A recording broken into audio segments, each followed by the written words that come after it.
A story about strength and survival. Chapter 1. A Figure in the Dark. This was no ordinary winter. It was cruel, a season that neither asked nor cared whether you were warm, dry, or even alive. It bit down harder than any before, the sudden drop in temperature striking like whiplash, a slow-motion nightmare that refused to end. In the corner of a half-collapsed barn, a figure huddled beneath a blanket more whole than cloth. The wind howled like a beast circling its prey, snow piling against the splintered walls and crooked door. The wood groaned in protest, old, brittle, and losing its battle against time. Anastasia Thorne drew her knees to her chest, trying to trap what little warmth her body still offered. With no fire and no proper shelter, she knew frostbite was only a breath away. Once, she had been a force of nature, a woman who could command a room, crush an opponent, and stand unshaken in the face of challenge. But now, her eyes carried the fatigue of too many storms, and her shoulders sagged beneath the invisible weight of loss. A sudden bang jolted her upright. Her eyes darted through the shadows until she saw the cause. The door had finally surrendered to the relentless assault of wind and snow. Her heartbeat slowed. She exhaled, sinking back against the wall. "I need to find better shelter," she murmured, her voice barely audible. Warm breath ghosted against her trembling fingers as she reached for her backpack. After rummaging for a moment, she found a crushed snack bar at the bottom. With shaking hands, she tore it open and took slow, deliberate bites.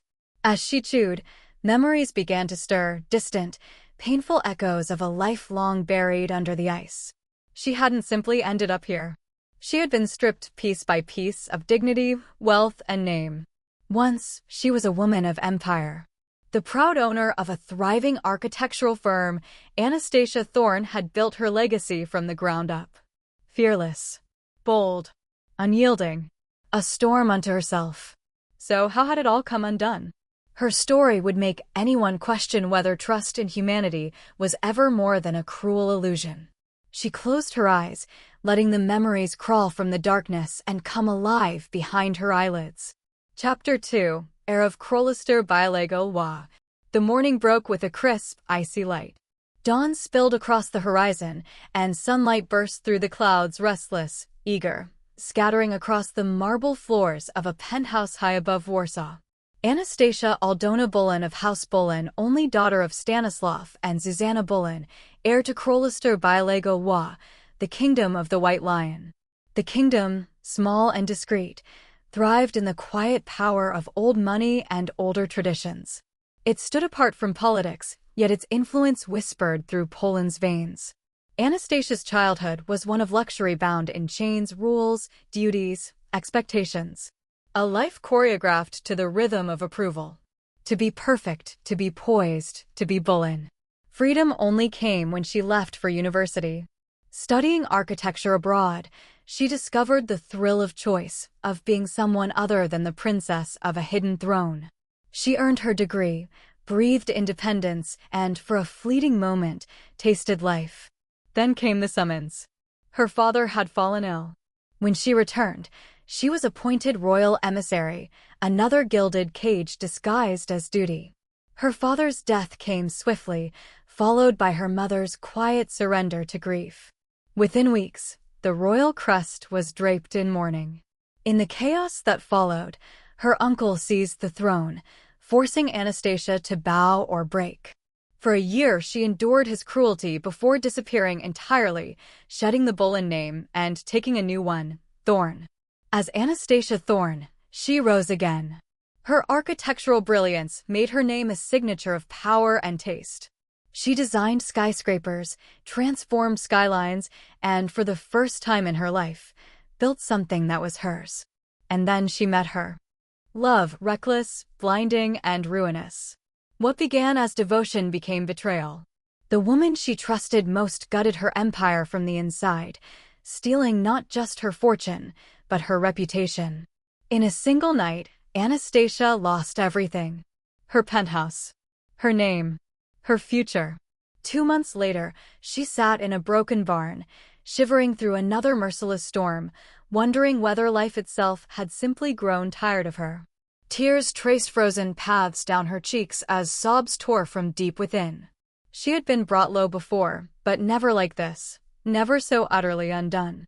When the sobs finally subsided, she rose, slung her backpack over one shoulder, and wiped her face with the back of her hand. The cold no longer scared her.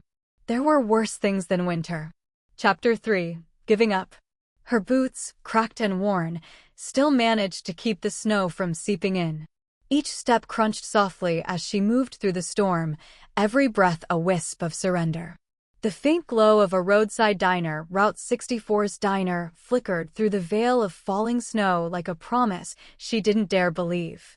When she pushed open the door, warmth washed over her in a rush. She blinked against the sudden light and found a corner booth, curling into herself as if afraid to disturb the space. A waitress appeared without a word, pouring steaming coffee into a chipped mug. One glance was all it took for the woman to lean down and whisper on the house. Anastasia's throat tightened. She nodded, eyes glistening. The waitress moved on, and Anastasia wrapped both hands around the mug, closing her eyes as the heat seeped into her bones. The bell above the door jingled occasionally, a lonely soundtrack of passing strangers. Soon, only two remained, Anastasia and a woman sitting quietly across the room, her face half-lit by the neon hum of the sign outside. The waitress returned, placing a small plate before her. "Leftover muffin," she said softly. "We won't sell it tonight." Anastasia reached for her bag, fumbling for coins, but the woman stopped her with a gentle hand. "Let's pay this forward," she said, smiling faintly before walking away. For a long moment, Anastasia simply stared at the muffin. Then, slowly, she broke off a piece and ate. The diner grew silent. The storm outside pressed against the glass, but in that small bubble of warmth, time felt suspended. When the last crumb was gone, she stood and carried her empty cup to the counter. "Thank you," she said quietly. "I won't forget this."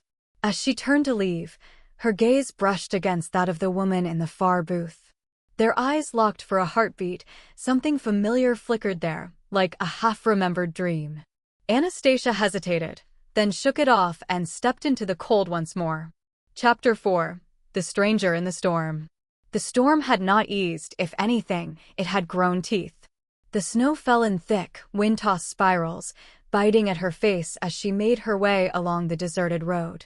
Her body ached with exhaustion, her breath fogged and broke against the cold. Each step was a negotiation between instinct and surrender. She didn't know where she was going, only that she couldn't stop moving. Stopping meant freezing, and freezing meant disappearing.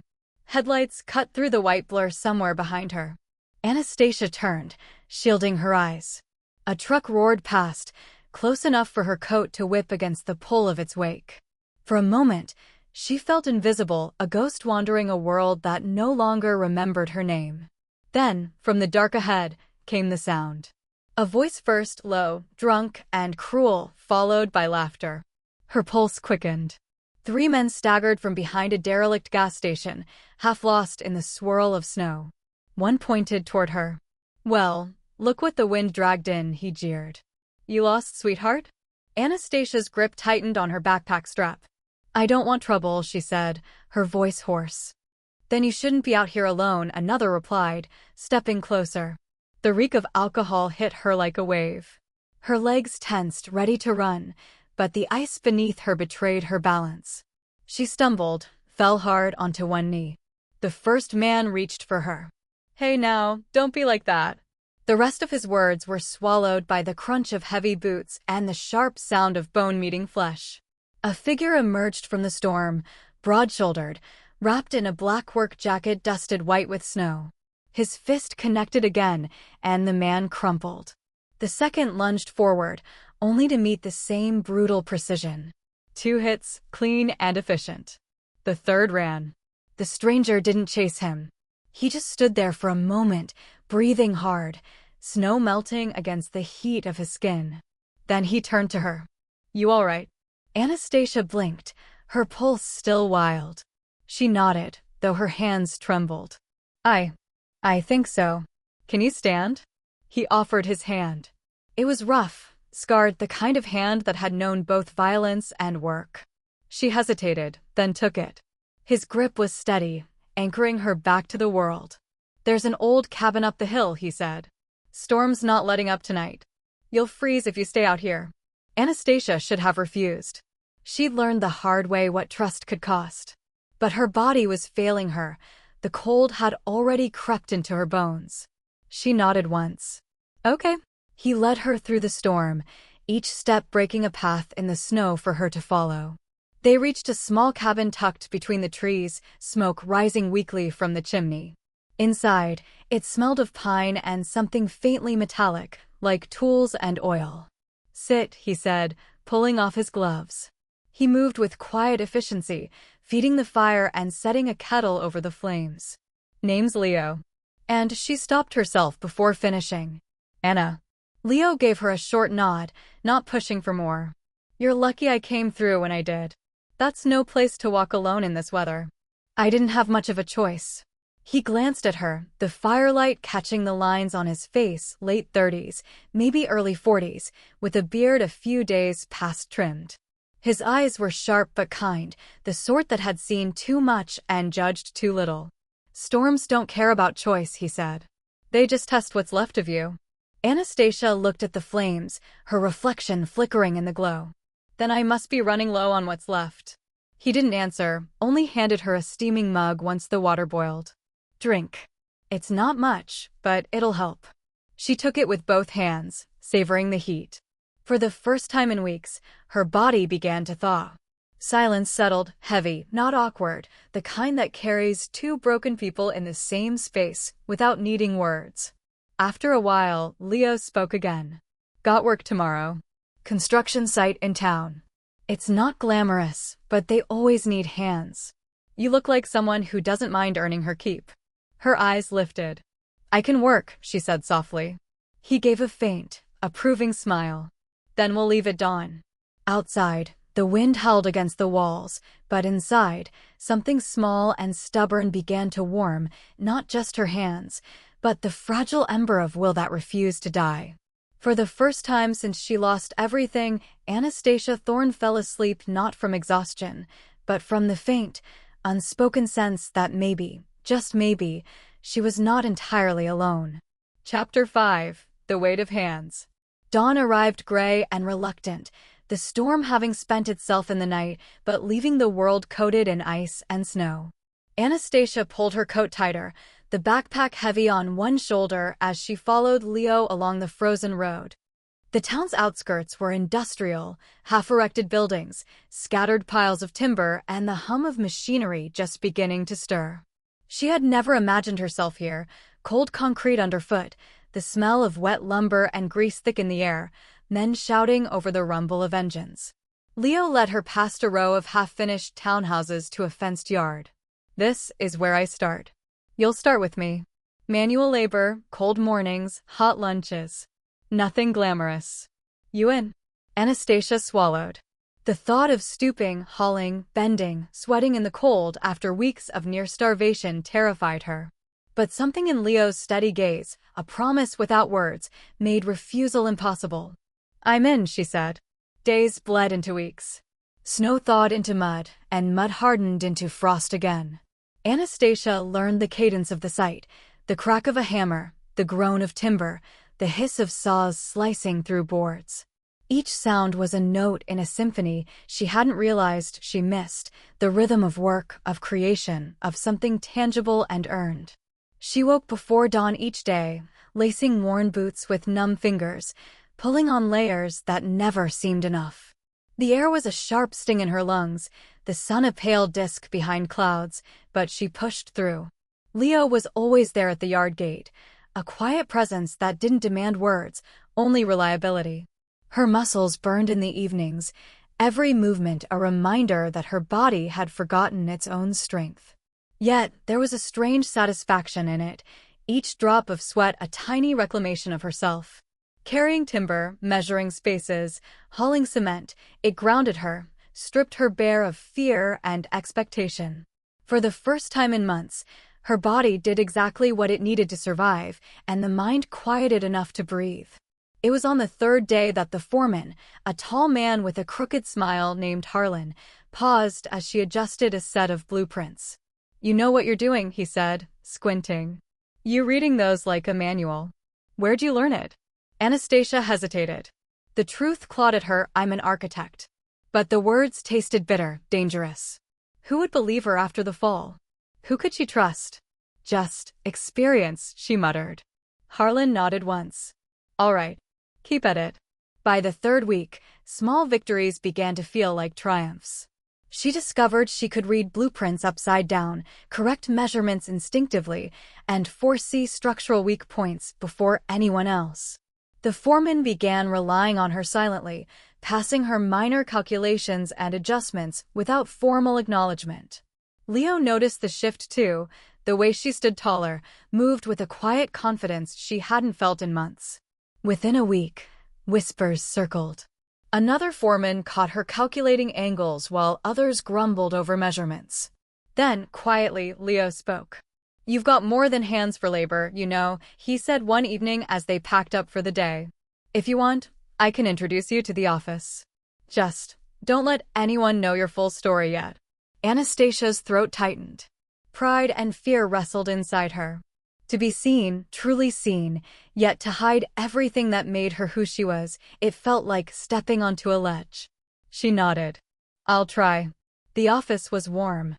The hum of printers, the scent of fresh paper and ink, the soft murmur of men and women plotting buildings into being, it was familiar and intoxicating. Here, she could still touch the edges of her old self without exposing the fragile heart beneath. Leo watched her carefully, never pushing, but always present, the silent guardian who knew when to step back and when to stand beside her. And in those moments, as she traced the lines of blueprints, recalculated angles, suggested minor adjustments, she began to remember. She remembered her hands could build worlds. And though the world outside had tried to bury her, here, she could carve her way back, one careful measure at a time. Yet at night, she lay in the small rented room Leo helped her find, staring at the ceiling, haunted by the memories of wealth, betrayal, and loss. She wasn't ready to reveal her past, not yet, but she felt the tiniest ember of hope growing within her.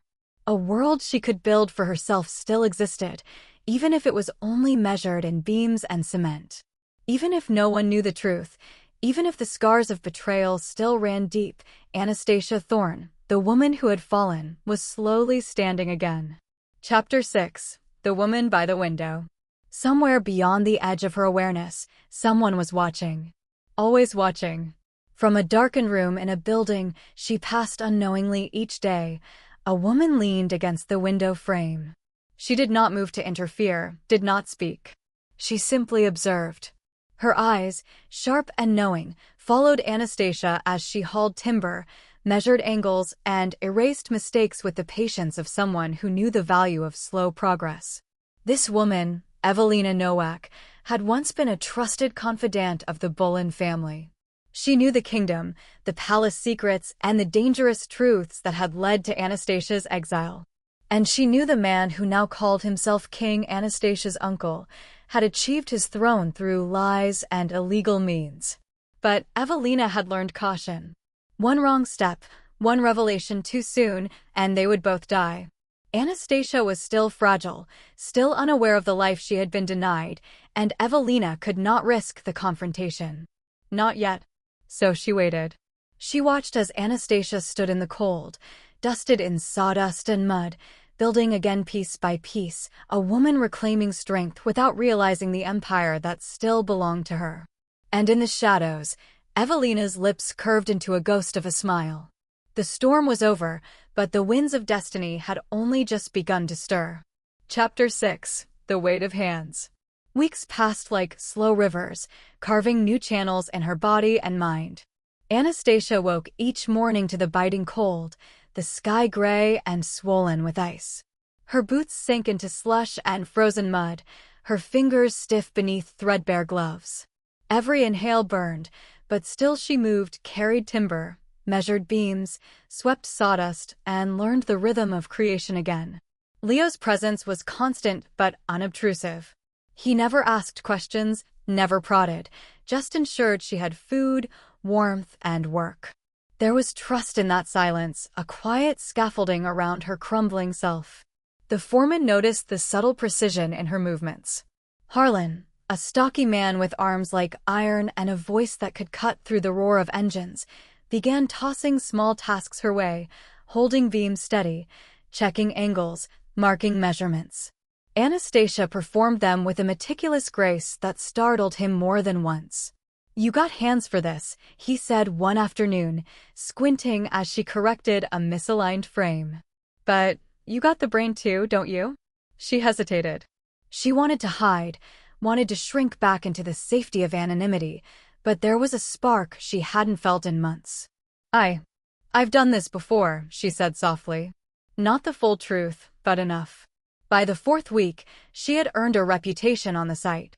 The men trusted her silently, handing her more complicated tasks, rechecking plans, measuring support beams, ensuring precision.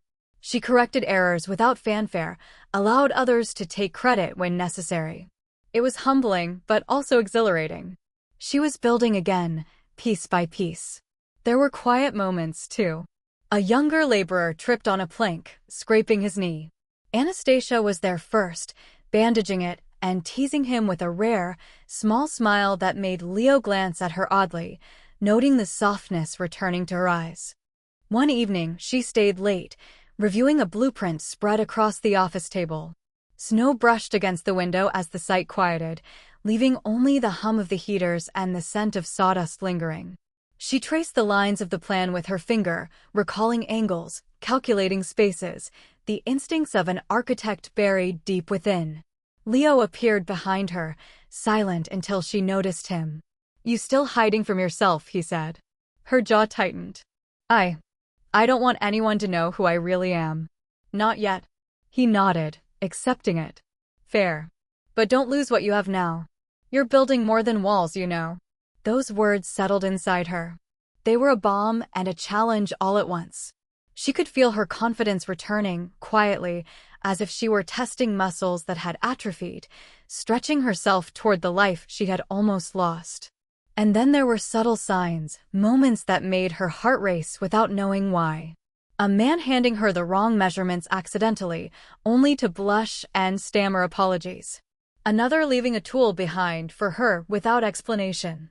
She didn't seek connection, didn't allow it, but the threads of trust began weaving slowly around her, as natural as the growth of a sapling in thawing soil. By night, she would write in a small notebook Leo had given her notes about plans, sketches, calculations, small observations about the people around her. It was private, silent work that tethered her to herself. Each line reaffirmed that she still existed, still mattered, and still could create.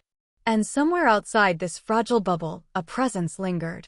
A shadow at the corner of her life, watching, waiting, patient as the woman she once had been slowly emerged from the wreckage of betrayal and loss. Chapter 7. The Woman by the Window. From the vantage of a darkened upper room, Evelina Nowak watched her. Every day, every hour. She did not move, did not intervene. She simply observed, the way Anastasia trudged through the site, hands blistered, hair plastered to her face with sweat and snow, eyes bright with determination. Evelina's fingers traced the edges of the window frame, knuckles white, remembering the girl she had known, the princess, the architect, the heiress. Evelina had once served the royal family faithfully. She had known secrets, carried warnings, and witnessed betrayal that had toppled a kingdom. She knew Anastasia's uncle had stolen the throne through lies and illegitimate means, and she carried proof, documents that could restore the rightful heir. Yet she could not act. Not yet. The danger was too great. One wrong step, and both of their lives would be forfeit. She would wait, protect from afar, and ensure Anastasia regained strength before the past could reclaim her. As she watched, Evelina noticed the subtle transformations. The way Anastasia's hands now moved with confidence, the way she corrected plans silently, the small interactions with coworkers that revealed both patience and a soft authority that had not faded with loss. A quiet smile touched Evelina's lips. The storm had passed, but the winds of destiny were rising. And soon, very soon, the pieces would fall into place, if only Anastasia could see the board before the game was forced upon her.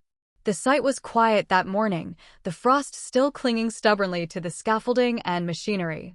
Anastasia moved among the workers with a steady rhythm, her hands raw but capable, her mind alert. There was satisfaction in the precision of angles and measurements, a quiet reclamation of her own worth. Harlan approached, a bundle of blueprints tucked under his arm. "Got a problem in the main office," he said. "The designs aren't matching the new specs. You think you can take a look?" Anastasia nodded, heart quickening.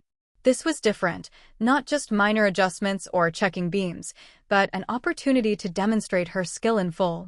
She stepped into the office, where the hum of printers and the scent of fresh paper mingled with the faint tang of sawdust that clung from the yard.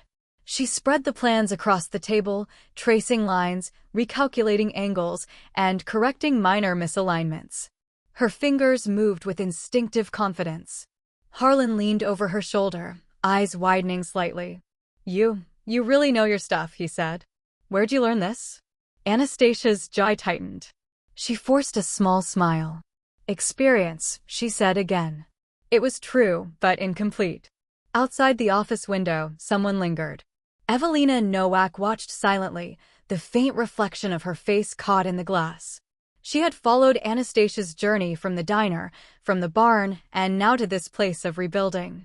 Her heart ached at the sight of the young woman who had survived so much yet carried the weight of an entire kingdom within her. Evelina had proof of the uncle's crimes, forged decrees, falsified records, enough to restore Anastasia's throne. But the risk remained lethal. If her presence were discovered, both she and Anastasia would be in mortal danger. So she waited, leaving small, subtle signs in Anastasia's path. A document slipped accidentally into a toolbox, a note misfiled in a blueprint folder, enough to pique curiosity, never to expose. Inside, Anastasia straightened the plans and exhaled. She looked up toward the window, catching the faint glint of something reflective.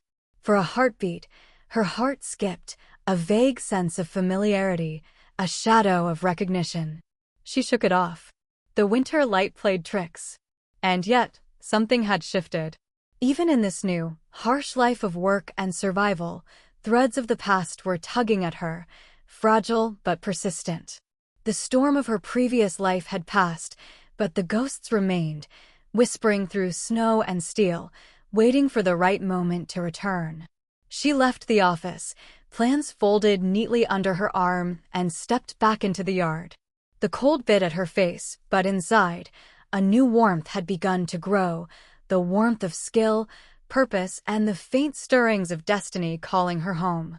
And somewhere beyond the frost and timber, Evelina continued to watch, patient, vigilant, waiting for the day when Anastasia would see the path set before her, a path not just of survival, but of reclamation, power, and justice. Chapter 8: Clues in the Cold. The wind cut through the yard like a blade, but Anastasia barely noticed. Her mind was elsewhere, focused on the strange little anomalies that had begun to appear over the past week. A blueprint slightly out of place, a folder marked with her name when she hadn't asked for it, a note folded carefully in the corner of a desk. Check the ledger. Look for what doesn't belong. She had no idea who was leaving these hints, but there was a familiarity in the handwriting that stirred something deep inside her, a ghost of memory she could not yet place. Her pulse quickened. For the first time in months, she felt curiosity, and with it, the sharp prickle of hope. At the sight, her work continued, each motion deliberate and precise. She had earned a cautious respect from her colleagues, though she still kept herself at the lowest tier of labor. It was safer that way. Anonymity was her shield, and the truth of her life still raw and fragile. Harlan approached again, dropping a stack of papers on the workbench. "Got a new assignment," he said. "They want measurements double-checked before the office finalizes the beams. You got this." Anastasia opened the folder. Among the diagrams was a small sheet, slightly worn, tucked between the official plans. A faint watermark glimmered in the sunlight filtering through the office window, a lion, embossed in regal detail. Her breath caught. She flipped the page, sketches, notes, and numbers she didn't recognize, yet the handwriting seemed vaguely familiar. Her fingers shook. Why would someone leave this here? Who knows who I am? Leo appeared in the doorway, brow furrowed as he watched her reaction. Everything okay? Anastasia forced a smile.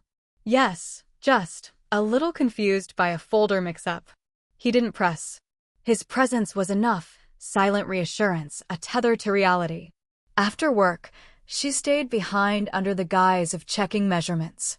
Alone, she examined the folder in detail, tracing lines with her fingertips, feeling the embossed lion under her touch. Memories whispered at the edges of her mind, palace halls, distant voices, the weight of expectation, the warmth of her parents' guidance. A soft knock startled her. She turned quickly, heart pounding. Outside the office, Evelina's shadow lingered, quick, purposeful, then gone before Anastasia could catch a clear glimpse. Her mind raced. Who is this woman? Why is she leaving clues?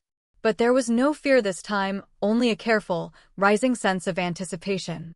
The fragments left behind were threads, and Anastasia instinctively began to follow them, tracing the shapes of a life she thought had ended. By the time she left the site that evening, carrying her worn backpack and the mysterious folder pressed to her chest, a plan began to form. She would find out who was leaving these hints, why, and cautiously, painfully, she allowed herself to hope that someone might be helping her reclaim what had been stolen. Outside, the streetlights reflected on the slush, and Evelina's shadow watched from a distance. Patient. Vigilant. Waiting for Anastasia to step fully into the path of her destiny. Chapter 9. Whispers in the Snow. The air was brittle, sharp enough to sting exposed skin, but Anastasia moved with purpose. The site was nearly deserted. Most workers had gone home to warmth and supper, leaving only the skeletal frames of buildings silhouetted against the gray sky. She carried the mysterious folder under one arm, its weight both heavy and electric with possibility. Leo had left earlier, muttering something about securing a shipment, leaving her alone, a test she didn't ask for but didn't resist. She ducked into the office, boots leaving wet tracks on the floor, and spread the folder across the desk. The notes, sketches, and diagrams hinted at secrets buried long before she'd ever been forced into exile. A name repeated subtly, cryptically, Evelina. A watermark. A set of directions. The faintest map, leading through alleyways and streets she knew she'd walked countless times but never truly saw. She frowned, tracing the lines with her finger. Who is leaving this? Why? A sound soft, deliberate, made her pause. The office door creaked slightly, though no one had entered. Her pulse quickened. Hello, she whispered, half hoping for an answer, half fearing one. Nothing. Just the quiet hum of the city and the faint creak of settling timber. She exhaled, shaking her head. I'm imagining things. But she wasn't. Later, on her walk back to the small room Leo had found her, she caught a glimpse of a shadow slipping behind a nearby alleyway. A woman, tall, confident, but careful, disappeared before Anastasia could call out. A chill ran down her spine, not from the cold but from recognition she could not place. The next morning, a small envelope rested on the dashboard of the beat-up truck she borrowed from Leo. No name, no handwriting she recognized. Inside, a single note. Trust is fragile. Watch who watches. Her chest tightened. This was no random stranger. This was deliberate. Personal.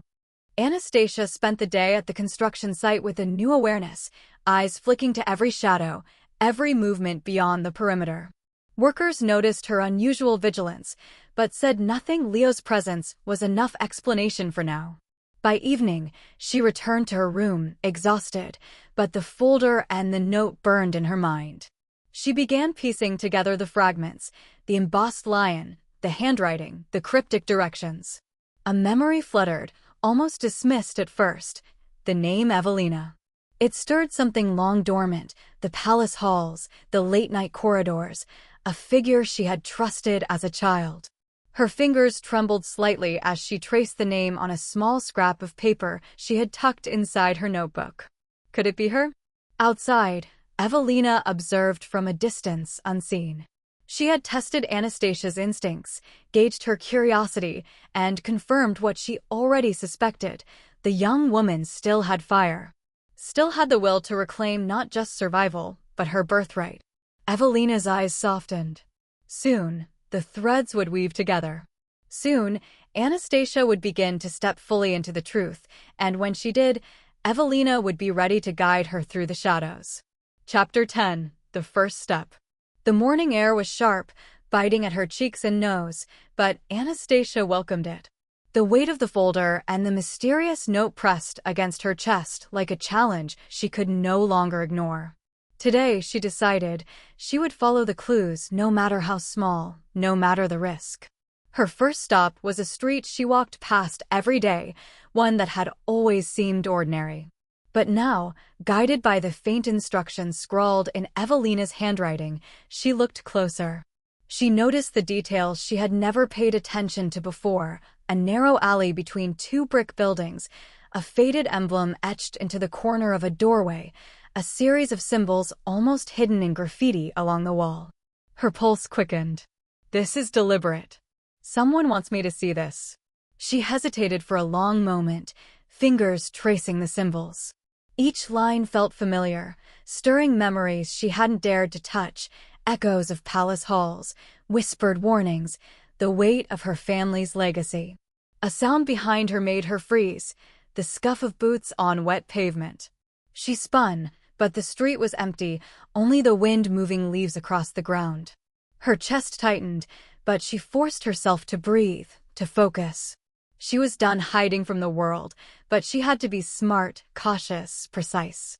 The next clue was subtle, a folded scrap of paper tucked under a loose brick at the base of the wall. Trembling fingers unfolded it. A map, partially drawn, pointing to a cafe not far from the construction site. She memorized it quickly, folded it neatly, and slipped it into her coat pocket. That evening, after the site had emptied, she took the first detour in the map's direction. Each step was careful, deliberate, her eyes scanning every passerby, every shadow. Something about the anticipation made her heart pound, the thrill of discovery, the pull of destiny, the fragile ember of hope that had begun to glow inside her. She arrived at the cafe, unremarkable from the outside, warm light spilling onto the sidewalk, the smell of coffee drifting through the door. She paused, fingers brushing the handle. Her heart skipped. This is where the next clue waits. I have to see it through. Inside, the cafe was quiet, save for the low hum of conversation and the clink of cups. At a corner table, a woman sat, partially hidden in shadow, her gaze fixed elsewhere but ever watchful. Anastasia's breath caught. There was no mistaking it. This was Evelina, or someone working for her, perhaps. The first step had been taken.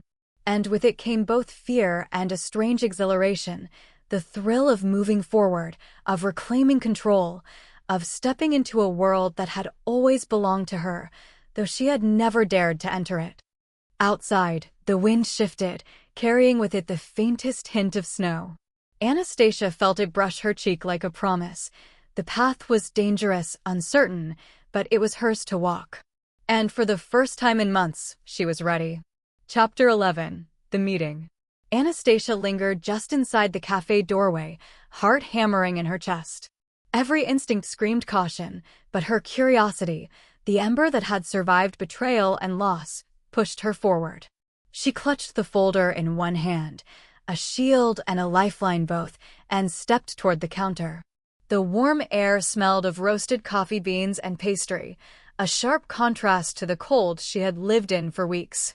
Her eyes scanned the room, settling on the corner table. The woman from the window, Evelina, was there, partially hidden behind a stack of newspapers, but her presence was unmistakable. Sharp eyes, deliberate movements, the kind of poise that only came from a lifetime of secrets. Anastasia's steps slowed as she approached, uncertainty mingling with recognition. "Excuse me," she said softly, careful not to startle. The woman looked up slowly, eyes locking onto hers. For a heartbeat, the cafe seemed to vanish. Evelina's gaze was steady, assessing, but not threatening. "You're Anastasia Thorne," the woman said, her voice calm but carrying weight. "You don't know me, but I've been waiting for the right time to speak." Anastasia's throat went dry. She nodded slowly, unsure whether to trust the voice that held both authority and secrecy. "You know who I am?" Evelina folded her hands over the table. "I knew the girl you were before the world took everything. I know the woman you've become since." Her eyes softened briefly, betraying a flicker of something almost maternal. "And I know what was stolen from you. I can help you reclaim it." The words hit Anastasia like a wave, stirring memories of palace halls, her parents, the betrayal of trust, and the icy grip of exile. She swallowed hard, fighting the instinct to retreat. "Why? Why now? Why show yourself?" "Because you're ready," Evelina replied. "I've watched you, seen how you've rebuilt yourself from the ground up. You have strength, intelligence, and courage. But you cannot do this alone. Not yet." Anastasia shifted in her seat, folding her arms tightly around the folder. "And if I say yes? If I trust you?" Evelina leaned in slightly, lowering her voice. "Then we move carefully. Every step measured. Every truth revealed only when it's safe. Your uncle, he will kill to keep his throne. But you have what he cannot take, your mind, your skill, your legacy. And I have the proof." The words settled over her like both a promise and a warning. Anastasia felt the weight of choice pressing down, fear, hope, and the faintest thrill of reclaiming control. I need to see it," she said finally, voice tight but firm. "Show me the proof." Evelina's lips curved into a small, approving smile. "Patience," she said, sliding a small envelope across the table. "This is the first step. Read it. Learn it. And then we begin." Anastasia's hands trembled slightly as she took the envelope, the paper crisp and heavy with potential. For the first time in months, she felt something other than cold and exhaustion. Something alive. Something dangerous, but necessary. Outside, snow began to fall softly, drifting across the streets and sidewalk, whispering over rooftops. Inside the cafe, two women sat across from each other, the weight of the past and the promise of the future balanced precariously between them. Anastasia opened the envelope and felt her pulse quicken. The storm of her life was far from over, but for the first time, she was ready to step fully into it. Chapter 12: Digesting the Truth.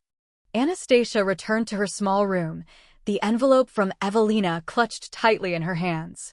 The world outside was muffled by falling snow, the cold pressing against the windowpane, but inside, the warmth of the room seemed fragile against the storm building in her mind.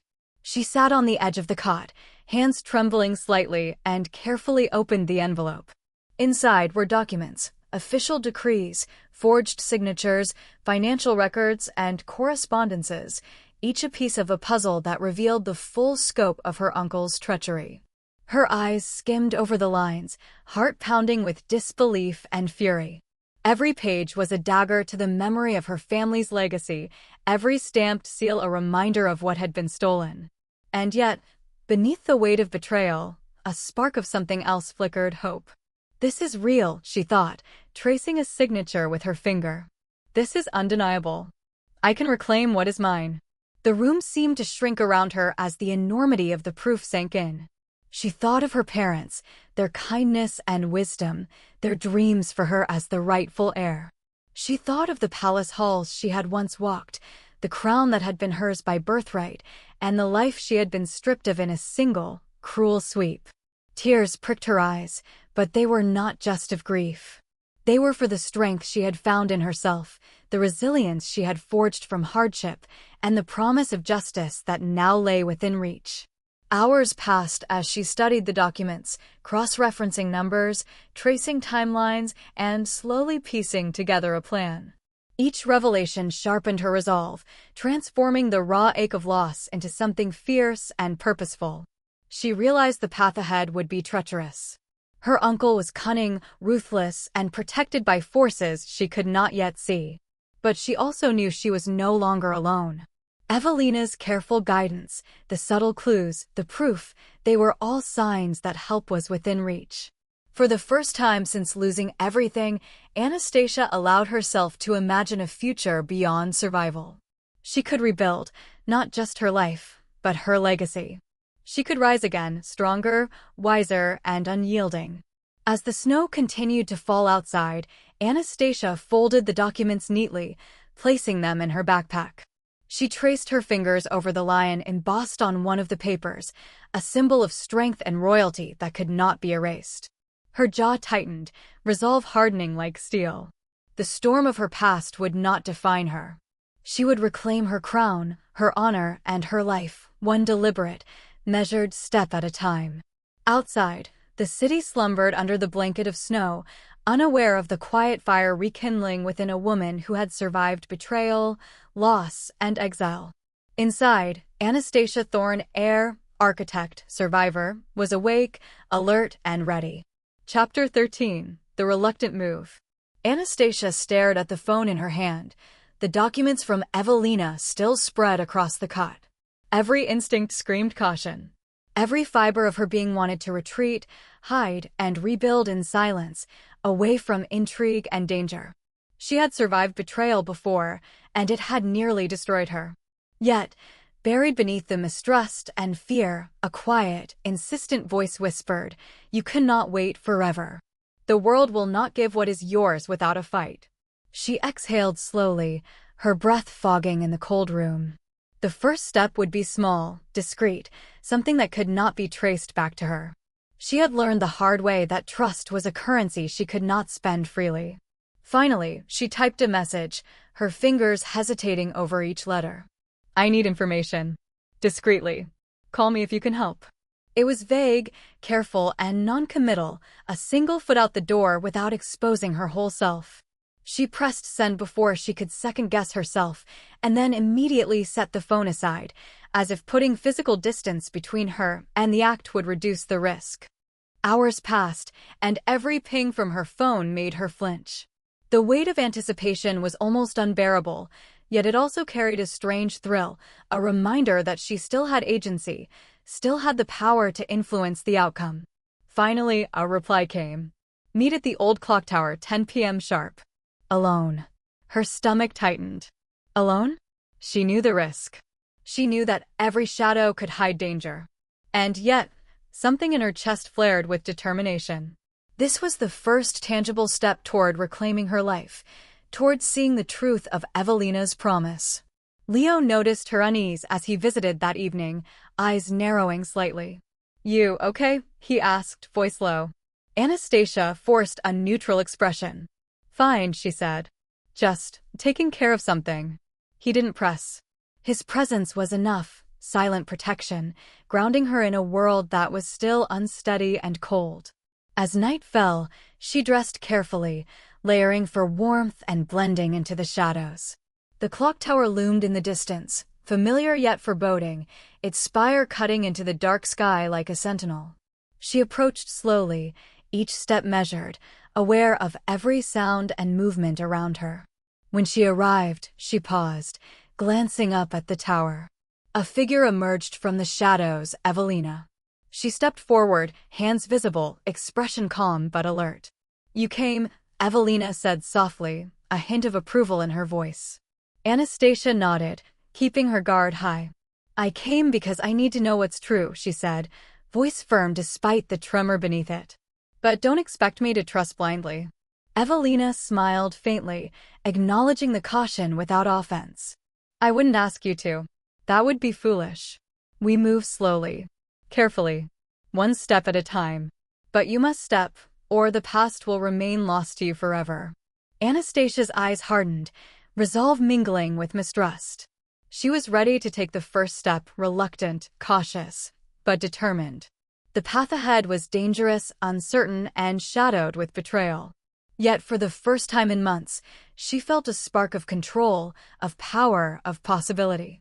And as the wind swirled around the clock tower, carrying the cold bite of winter, Anastasia Thorne, survivor, architect, heir, took her first deliberate step toward reclaiming everything that had been stolen.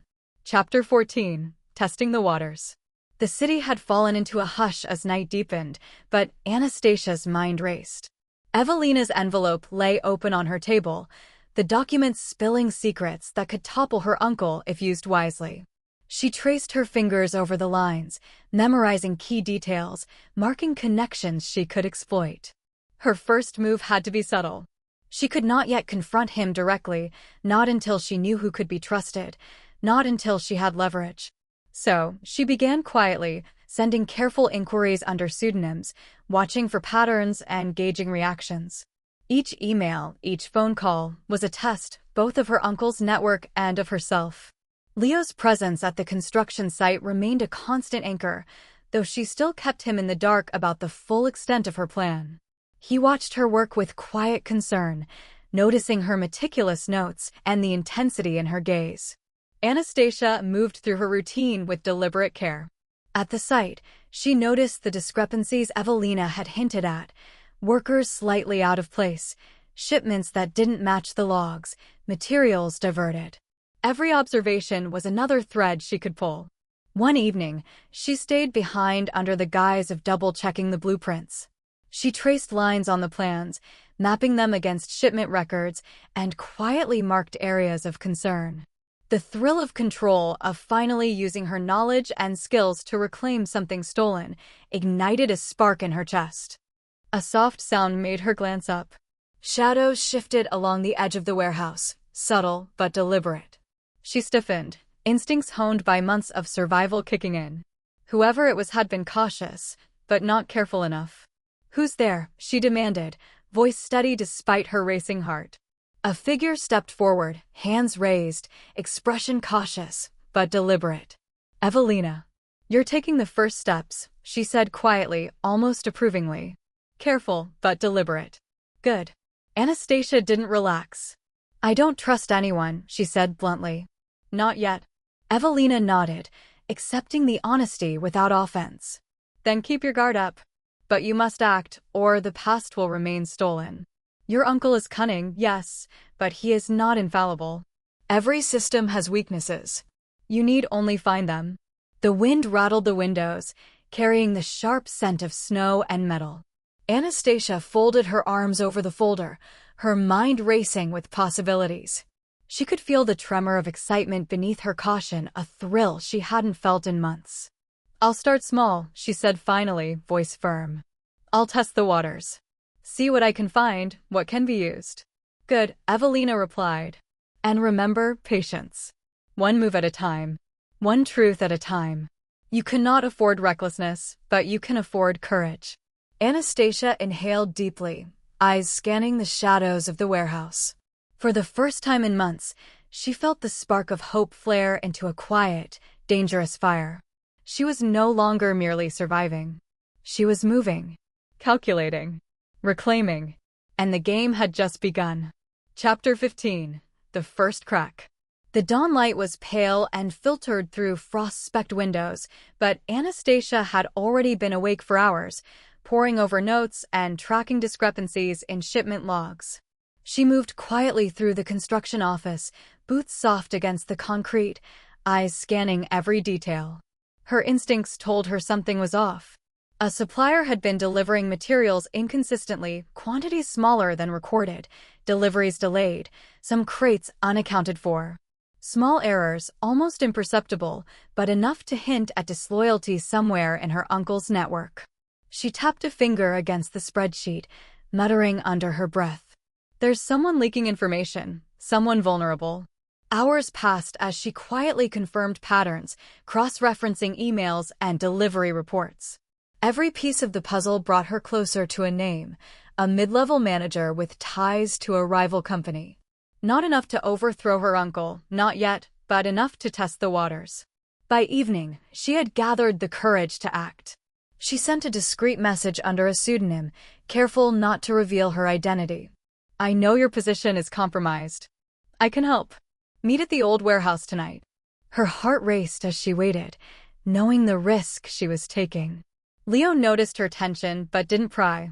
He trusted her judgment, silently respecting the careful precision she had begun to wield. As night fell, she slipped through the city streets, careful to remain unseen. The warehouse loomed ahead, shadows stretching across the cracked pavement. She slipped inside, eyes adjusting to the dim light, and spotted the manager waiting, glancing nervously over his shoulder. You called me," he stammered, eyes wide with fear. "I need information," Anastasia said evenly, keeping her tone neutral, detached. "And I can offer protection. But you must be discreet. One wrong move and you're done." The man hesitated, measuring her. There was skepticism in his gaze, but also desperation, the kind that only comes when one knows the walls are closing in. I've seen things," he admitted quietly. "Things my boss shouldn't know I know. If someone were to use them, carefully." Anastasia nodded, mind racing. This was the first real crack, the first opening she could exploit. "Carefully," she repeated. "We move slowly. One step at a time. And you do exactly as I say." He swallowed hard and nodded, relief and fear mingling on his face. Anastasia felt the familiar tug of mistrust in her chest. Even now, she couldn't fully let her guard down, but she also felt a glimmer of something else, control. A piece of the game was hers. Outside, snow began to fall lightly, dusting the roof in silence. Inside the warehouse, Anastasia stood firm, eyes sharp, mind sharper. For the first time since her exile, she felt the power of initiative, the thrill of turning survival into strategy. The path ahead was still treacherous. Her uncle's network was vast and cunning. But for the first time, she had a lever, however small, and a single, deliberate move that could grow into something unstoppable. She stepped back into the night, folding her coat tighter, the wind biting but invigorating. The game had begun cautiously, tentatively, but unmistakably. Chapter 16. Quiet Influence. The city was a muted blur through the early morning fog, but Anastasia's mind was alive with calculations and possibilities. The first crack in her uncle's network had given her a taste of power, not the crown itself, not yet, but the thrill of control. It was intoxicating, yet she refused to let it cloud her judgment. At the construction site, she moved with deliberate precision. Every interaction was measured, every question phrased carefully. She watched colleagues, noting loyalties and hesitations. One glance, one misstep, and her plan could crumble. Leo observed her quietly from the sidelines, instinctively protective yet respectful of her independence. He didn't know the full extent of her actions, nor did she intend to tell him just yet. Trust, she reminded herself, was earned, even from those who had stood by her. By afternoon, she identified another vulnerability, a subcontractor who had been cutting corners, hiding invoices, and overcharging deliveries. A pattern emerged, one that mirrored the previous breach, suggesting a thread she could pull. She slipped away to a quiet corner, pulling out her notebook. Evelina's guidance had been subtle but invaluable. Patience. Observe first. Strike carefully. Anastasia followed it to the letter, sending a discreet message under her pseudonym, offering a solution that appeared beneficial to the subcontractor, but ultimately put her in control. The reply came within hours, a shaky agreement, small concessions, but enough to tip the balance slightly in her favor. Anastasia's pulse quickened. Every minor victory felt like a foothold in the mountain of her reclaiming. That evening, Evelina appeared briefly, as if materializing from the shadows themselves. "You are moving wisely," she said softly, eyes scanning the room. "Subtlety will protect you. Boldness too early will expose you. Patience will be your ally." Anastasia kept her gaze steady. "I'm aware," she said, tone firm but cautious. "I can act. But I cannot trust fully. Not yet." Evelina's lips curved faintly, approving but not indulgent. "Good. Mistrust keeps you alive. But don't let it paralyze you. Every network has weak links. Every plan has openings. You are finding them quietly, deliberately. That is how you will win." The snow outside had returned in a light drizzle, frosting the streets in white. Anastasia watched from the site office window, notebook open, mind alive with strategy. She had begun to manipulate the pieces cautiously, subtly, aware of every shadow and every hidden threat. The first crack had widened. The quiet influence she now wielded was fragile, delicate, yet undeniably real. And as she traced her finger over the spreadsheet of vulnerabilities, a faint spark of something she hadn't felt in months stirred within her, the exhilarating certainty that she was no longer a victim. She was a player. And the game, dangerous, uncertain, and exhilarating, had only just begun. Chapter 17. Shadows Stir. The chill of early morning clung to the city, but Anastasia was already awake, sipping her coffee and reviewing the latest reports. A subtle unease had settled in her chest overnight, an instinct she could not ignore. Something was shifting. At the construction site, everything seemed ordinary, yet the faintest signs of disruption appeared, shipments arriving slightly late, workers whispering in corners, glances that lingered too long. Anastasia noted each anomaly with careful precision, every instinct honed by months of survival alerting her to danger. By midday, the first message arrived, cryptic, short, and signed. "Someone is watching. Be careful. Don't trust the wrong eyes." Her pulse quickened. She knew immediately it was no idle threat. Her uncle's network was beginning to sense the cracks she had created. And with every small move, she had risked drawing attention. Later that afternoon, Leo approached, brow furrowed. "You've been tense all morning. Something wrong?" Anastasia forced a neutral expression, masking the storm inside. "Just reviewing details," she said carefully. "Nothing you need to worry about." But Leo's eyes narrowed, concern evident. She knew she couldn't tell him the whole truth yet. The fewer who knew, the safer she was. That evening, as shadows lengthened over the city, Evelina appeared at the edge of her vision, as if guiding without stepping fully into the light. "You've been careful," she murmured, "but the currents are shifting. The first threads of suspicion are moving. Your uncle's network is alerting itself. You must act even more subtly now." Anastasia nodded, tension coiling in her shoulders. "I understand," she said, voice low. "I can feel it. They're noticing the patterns. They're trying to trace back the source." Evelina's gaze was steady, unwavering. "Exactly. That is why every move must appear accidental, insignificant. Draw no attention to yourself. The smallest misstep could undo everything." Anastasia folded her arms over the latest shipment reports, mind racing. She realized the danger wasn't abstract, it was real, imminent, and relentless. Yet, beneath the fear, determination burned brighter. She had survived betrayal, exile, and loss. She had clawed her way back to this point, and she would not be driven into hiding again. Outside, snow swirled across the rooftops, brushing the city with ghostly silence. Inside the office, Anastasia traced the lines of the network she had begun to manipulate, each connection a potential weapon, each weak link a key to the next move. The shadows were stirring. The game was intensifying. And Anastasia Thorne, cautious, mistrustful, yet fiercely alive, would be ready. She would survive. And she would reclaim everything. Chapter 18. The First Victory. Night had fallen over the city, leaving streets gleaming wet from a late drizzle. Anastasia crouched in the shadows near the edge of the construction site, notebook open, eyes sharp. The subtle inconsistencies she had spotted over the past weeks had finally aligned. A single weak link within her uncle's network, a man too greedy to resist the smallest temptation. She had orchestrated the setup carefully. A message, a hint of opportunity disguised as coincidence, and a promise that required nothing more than a discreet hand. The man had taken the bait.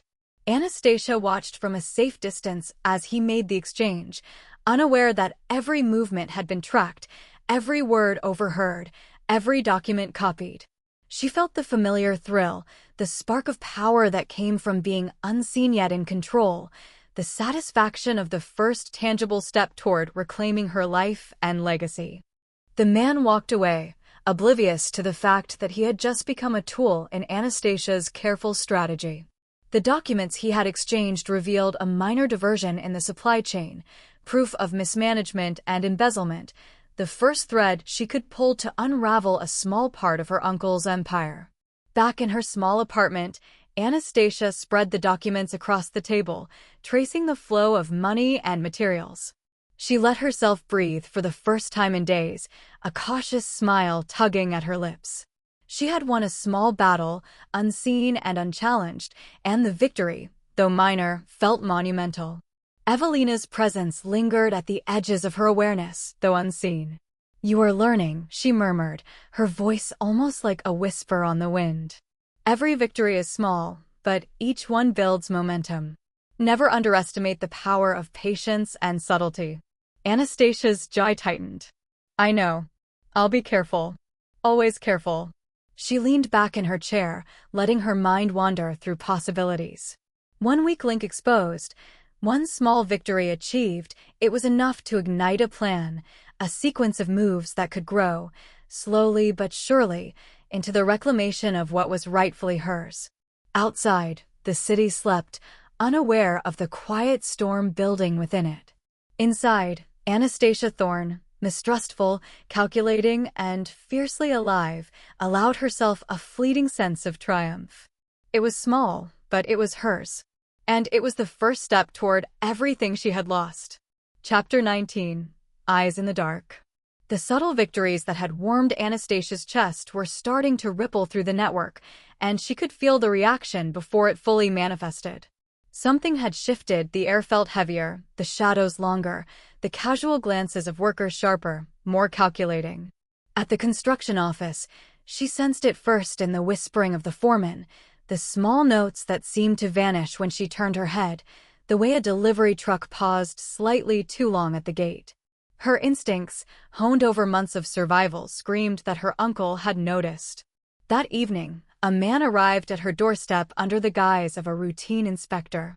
His polite questions were probing, his eyes calculating. Each sentence was layered with the subtle weight of authority, a warning disguised as professionalism.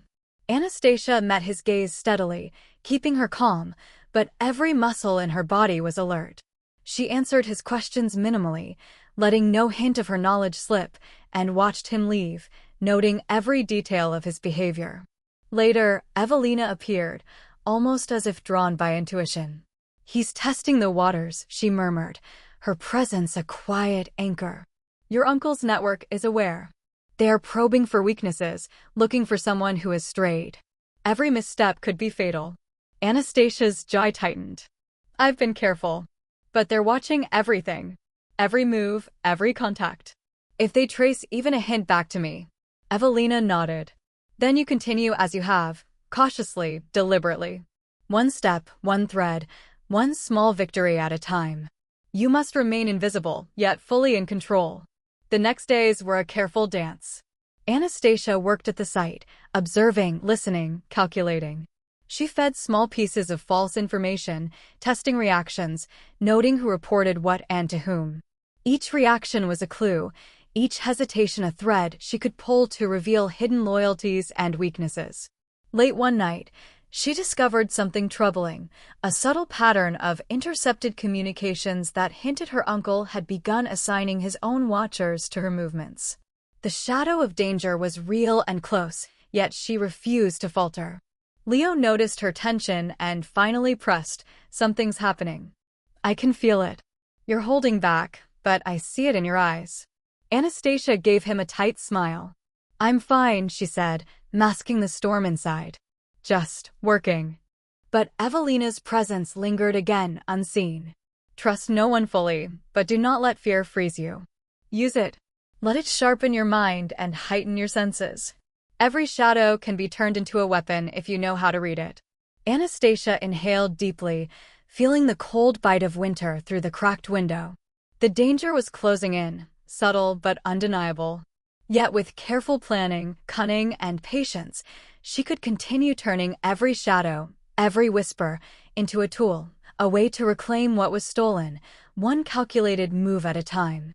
The eyes in the dark were watching, and Anastasia Thorne was ready to meet them. Chapter 19.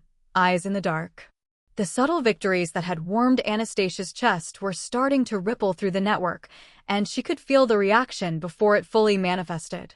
Something had shifted, the air felt heavier, the shadows longer, the casual glances of workers sharper, more calculating. At the construction office, she sensed it first in the whispering of the foreman, The small notes that seemed to vanish when she turned her head, the way a delivery truck paused slightly too long at the gate. Her instincts, honed over months of survival, screamed that her uncle had noticed. That evening, a man arrived at her doorstep under the guise of a routine inspector. His polite questions were probing, his eyes calculating. Each sentence was layered with the subtle weight of authority, a warning disguised as professionalism. Anastasia met his gaze steadily, keeping her calm, but every muscle in her body was alert. She answered minimally, letting no hint of her knowledge slip, and watched him leave, noting every detail of his behavior. Later, Evelina appeared, seemingly out of nowhere, her presence both grounding and electric. Anastasia felt her pulse quicken, a reaction she wasn't used to, and one she tried to suppress. "You've been careful," Evelina said softly, her voice brushing against the edges of Anastasia's mind. "But the currents are shifting. Your uncle's network is aware. They are probing for weaknesses." Anastasia's eyes met Evelina's, and for a heartbeat, something unspoken passed between them. A tension, a spark, a shared understanding born of danger and proximity. "I've been careful," she said, though her voice had softened slightly. "But they're watching everything. Every move, every contact." Evelina stepped closer, close enough that Anastasia could feel the faint warmth radiating from her. "Then you continue as you have, cautiously, deliberately," she murmured, her words almost a caress. "One thread at a time." But her eyes lingered on Anastasia's, dark and steady. "Don't ignore what you feel. Danger isn't the only thing sharpening you tonight."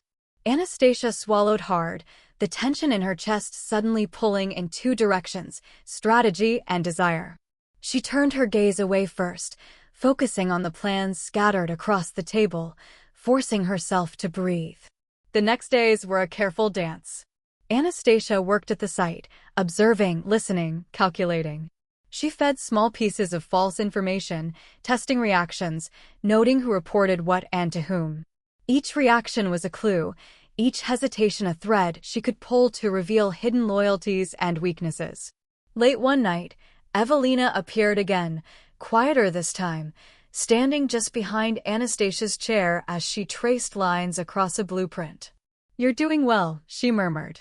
"Every shadow can be a weapon if you know how to read it." Anastasia's hand brushed Evelina's briefly as she leaned over to point at a discrepancy. The contact was fleeting, almost accidental, yet both felt it, a current of something neither could ignore. Anastasia's breath caught for a moment, but she forced her focus back to the work. The danger was closing in, subtle but undeniable. But with Evelina at her side, guiding, watching, and perhaps quietly protecting, she felt a new fire, one of courage, strategy, and unspoken desire. The eyes in the dark were watching, and Anastasia Thorne was ready to meet them, heart and mind alike. Chapter 20. Threads of Power. The city was quiet, coated in the stillness of early morning frost. Anastasia moved through the office with the precision of someone who knew every angle, every pattern.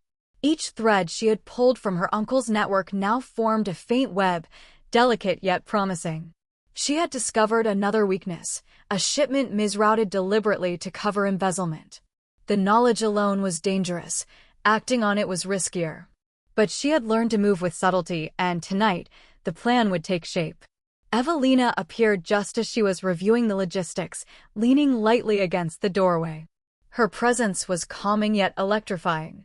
"You've done well," she murmured, eyes tracing the blueprints Anastasia had spread across the table. Anastasia looked up, feeling the familiar spark of tension. "I can't make a mistake," she said, her voice low. "One slip and everything collapses." Evelina stepped closer, almost imperceptibly closing the space between them. "Then don't. Move carefully. But remember," her voice softened, intimate and heavy with meaning, "you're not alone." Anastasia's pulse quickened at the unspoken weight of those words. She swallowed, forcing herself to refocus on the blueprints, though the warmth of Evelina's presence lingered at the edges of her awareness. By nightfall, the plan was in motion. A subtle rerouting of shipments, carefully orchestrated whispers, and the faintest suggestion to one of the lower-tier managers. Anastasia monitored from the shadows, her breath shallow with anticipation. Every detail mattered. Every reaction was a clue. When the first move succeeded, a misdirected shipment caught and corrected without raising suspicion, Anastasia allowed herself a small smile. The first significant victory in weeks. Evelina appeared at her side again, this time brushing a strand of hair from Anastasia's face, their fingers lingering briefly. "See?" she whispered. "Patience, strategy, and a little trust in yourself. You are reclaiming more than you realize." Anastasia's chest tightened, not just from triumph, but from the closeness, the shared breath, the electricity that had been building silently between them. She looked into Evelina's eyes, searching for meaning, but found only calm assurance, support, and an unspoken connection that both comforted and distracted her. They remained like that for a moment, caught between duty and desire, before Anastasia stepped back, forcing herself to refocus. The danger was far from over, and every victory, no matter how small, was only a thread in a larger web she had yet to fully untangle. Outside, the city's lights glimmered like scattered jewels. Inside, Anastasia Thorne felt something stir alongside her resolve, hope, strategy, and a growing awareness that Evelina's presence was no longer just guidance. It was becoming something else, something powerful, intimate, and undeniable. The game was intensifying. The threads of power were forming. And Anastasia was ready, heart and mind aligned, yet cautious of the pull Evelina had over her, even as she relied on her more than she would ever admit. Chapter 21. The Hunter's Shadow. The first warning came in whispers.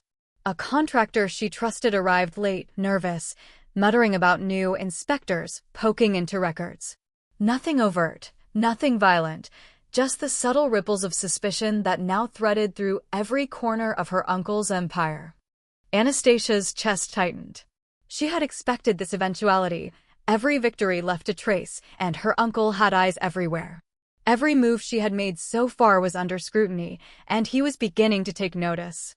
That night, Evelina joined her in the office once more. Her presence was a balm, yet a reminder of the stakes. "He knows," Evelina whispered, tracing the faintest arc along the blueprints spread on the table. "Not everything, but enough to send agents your way. They'll test, probe, watch. You need to stay ahead." Anastasia met her gaze, steady yet alert. "I thought I was careful enough," she said, her voice betraying a flicker of doubt. "I can't let a single slip expose me or you."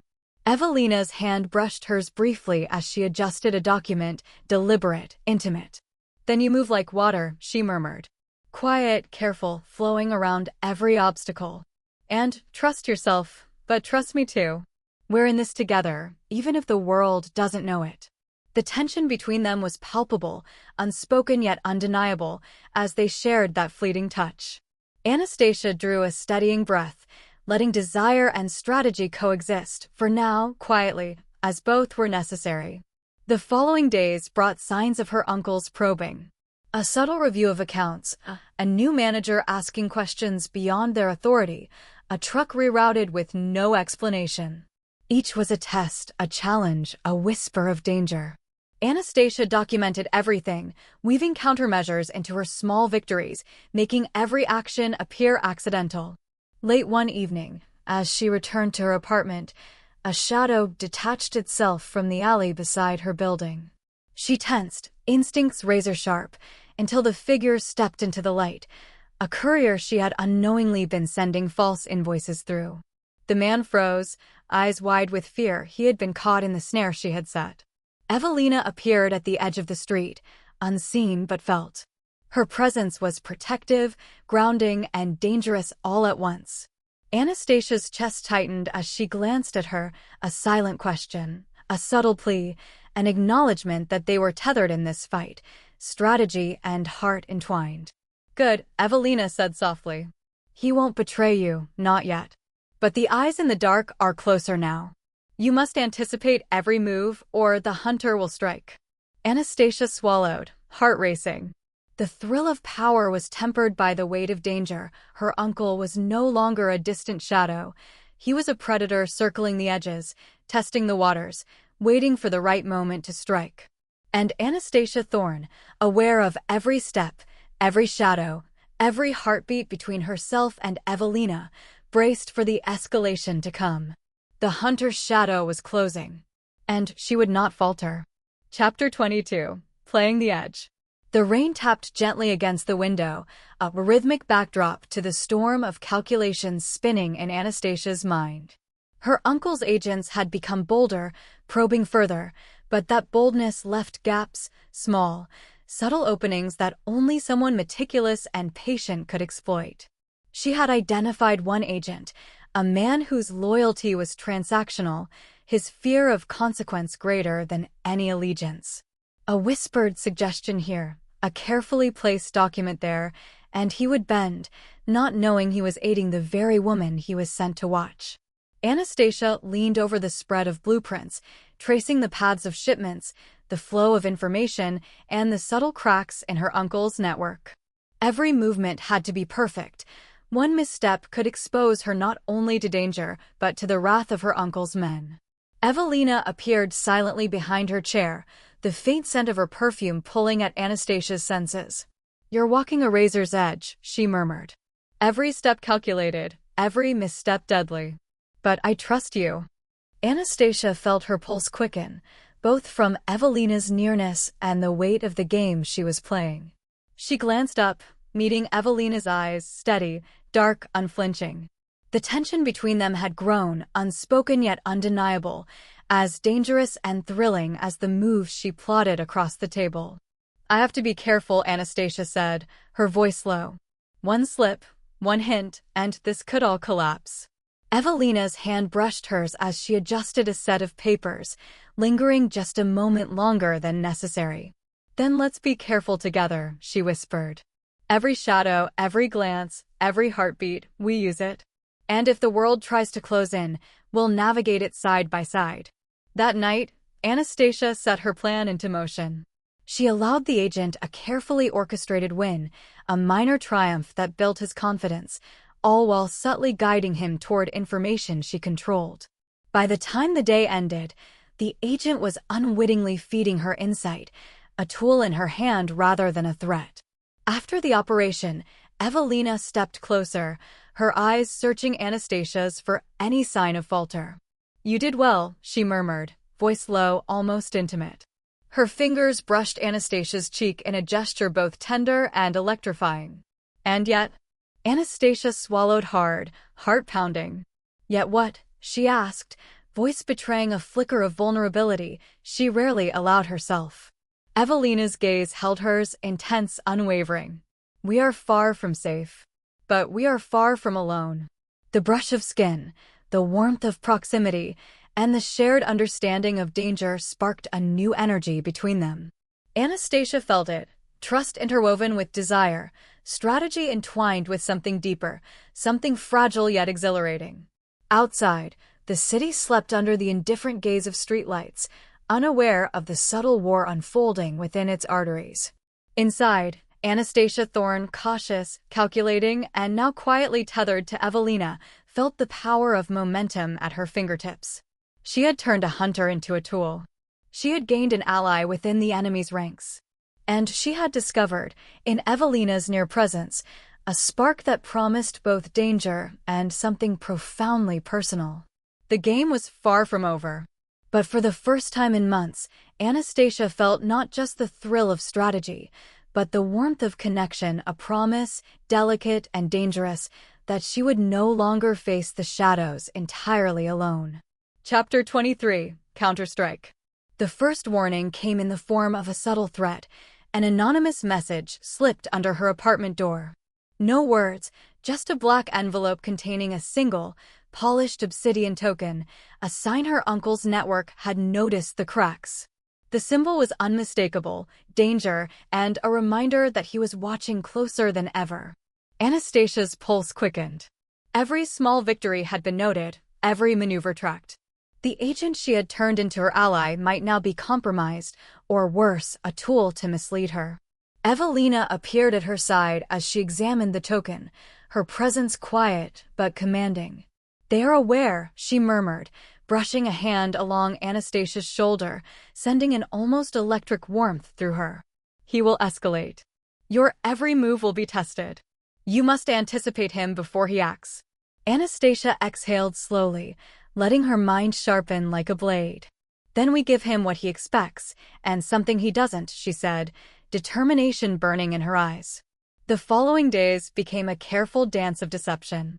Anastasia fed false information through carefully chosen channels, rerouted shipments, and planted discrepancies, all to draw her uncle's attention away from her real moves.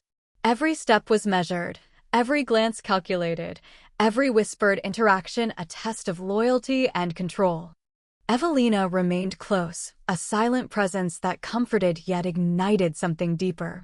In the quiet of the night, as they reviewed blueprints and strategies, their hands brushed repeatedly, first accidentally, then deliberately, lingering just a fraction longer each time.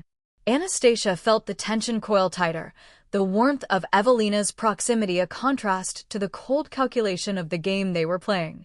One evening, Evelina leaned closer over the table, her lips almost brushing Anastasia's ear. "Careful," she whispered, voice low and intimate. "The counterstrike isn't just strategy. It's personal. And you must survive it for both our sakes." Anastasia shivered, not from cold, but from the closeness, the thrill, and the unspoken intensity that had been simmering between them. "I'll survive," she said, her voice steady, though her heart betrayed her.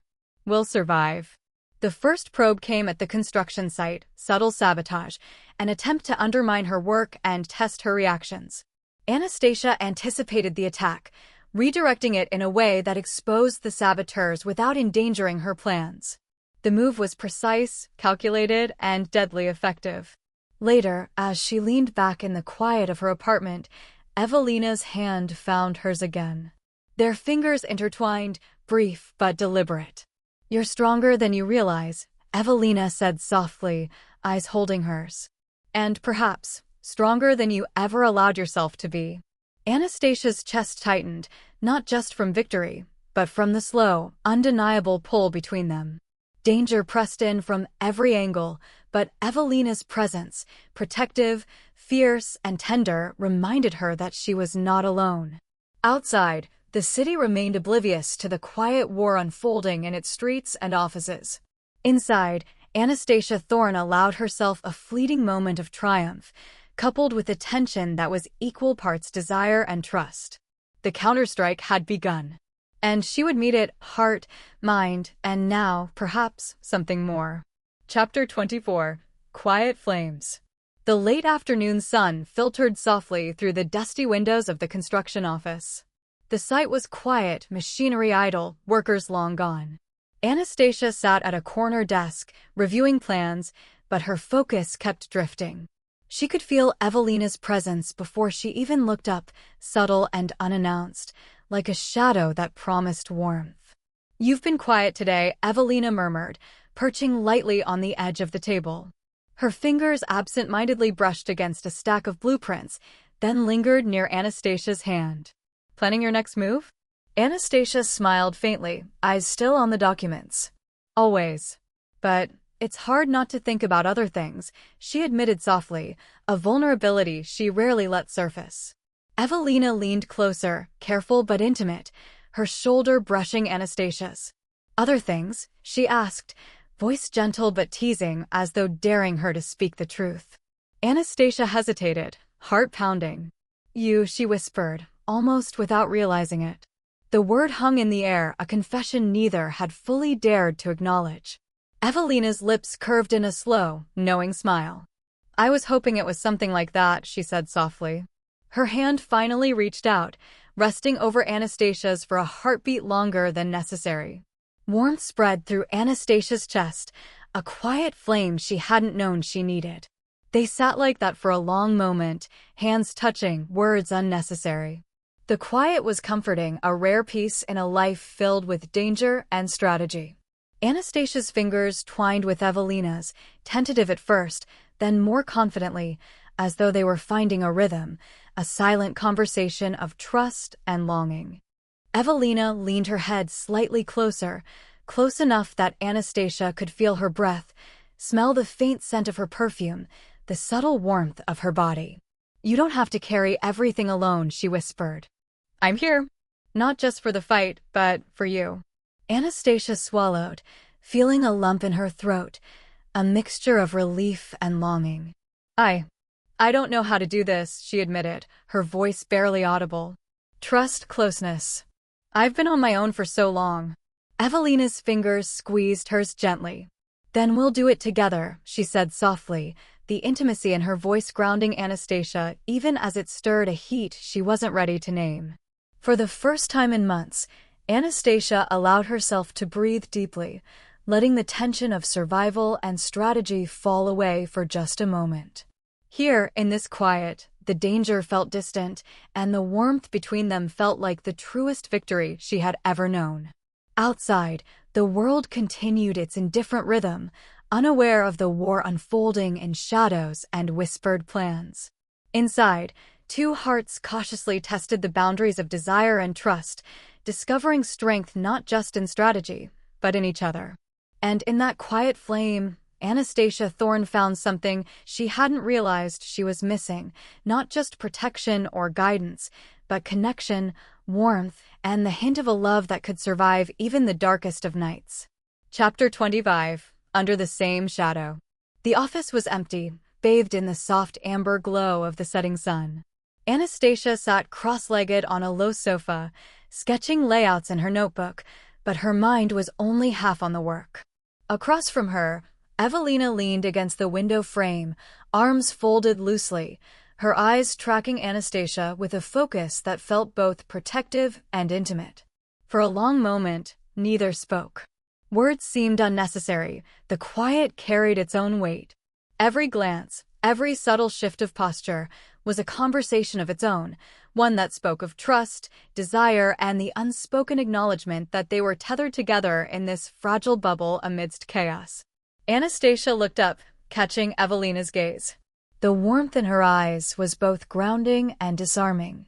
"You've been here a lot lately," she murmured, her voice soft, almost questioning. Evelina stepped closer, the faintest smile tugging at her lips. "Because I don't trust leaving you alone," she said, and there was a quiet honesty in her tone that made Anastasia's chest tighten. "Not now. Not while he's still circling."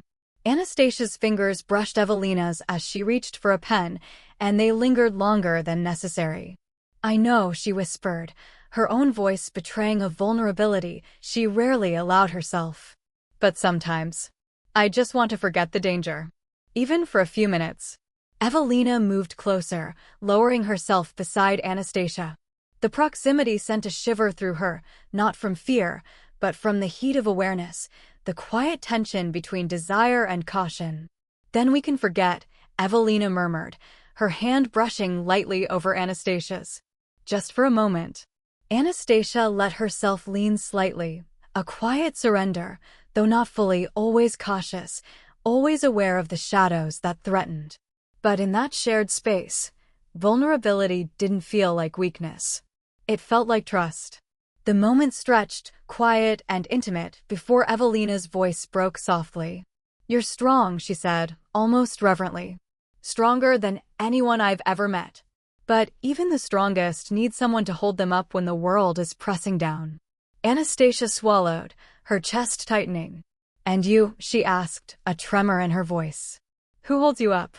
Evelina's fingers entwined with hers, firm and warm. "You do," she admitted, the words almost inaudible, yet heavy with meaning. "Even if you don't know it yet." Outside, the first hints of night crept over the city, and the shadows lengthened, a silent reminder that their moments of calm were fleeting.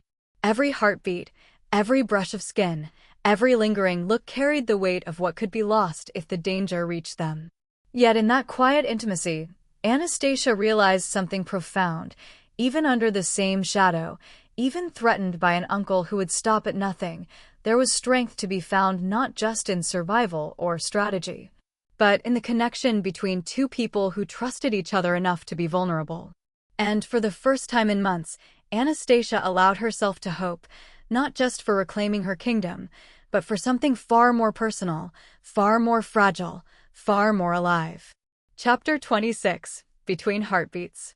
The city outside was muted, a gentle hum of distant traffic and streetlights painting golden streaks across the windows. Inside the small apartment, a different kind of warmth lingered, soft, fragile, and intensely alive.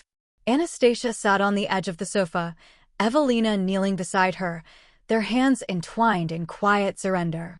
For once, no plans were drawn, no blueprints reviewed, no dangers anticipated.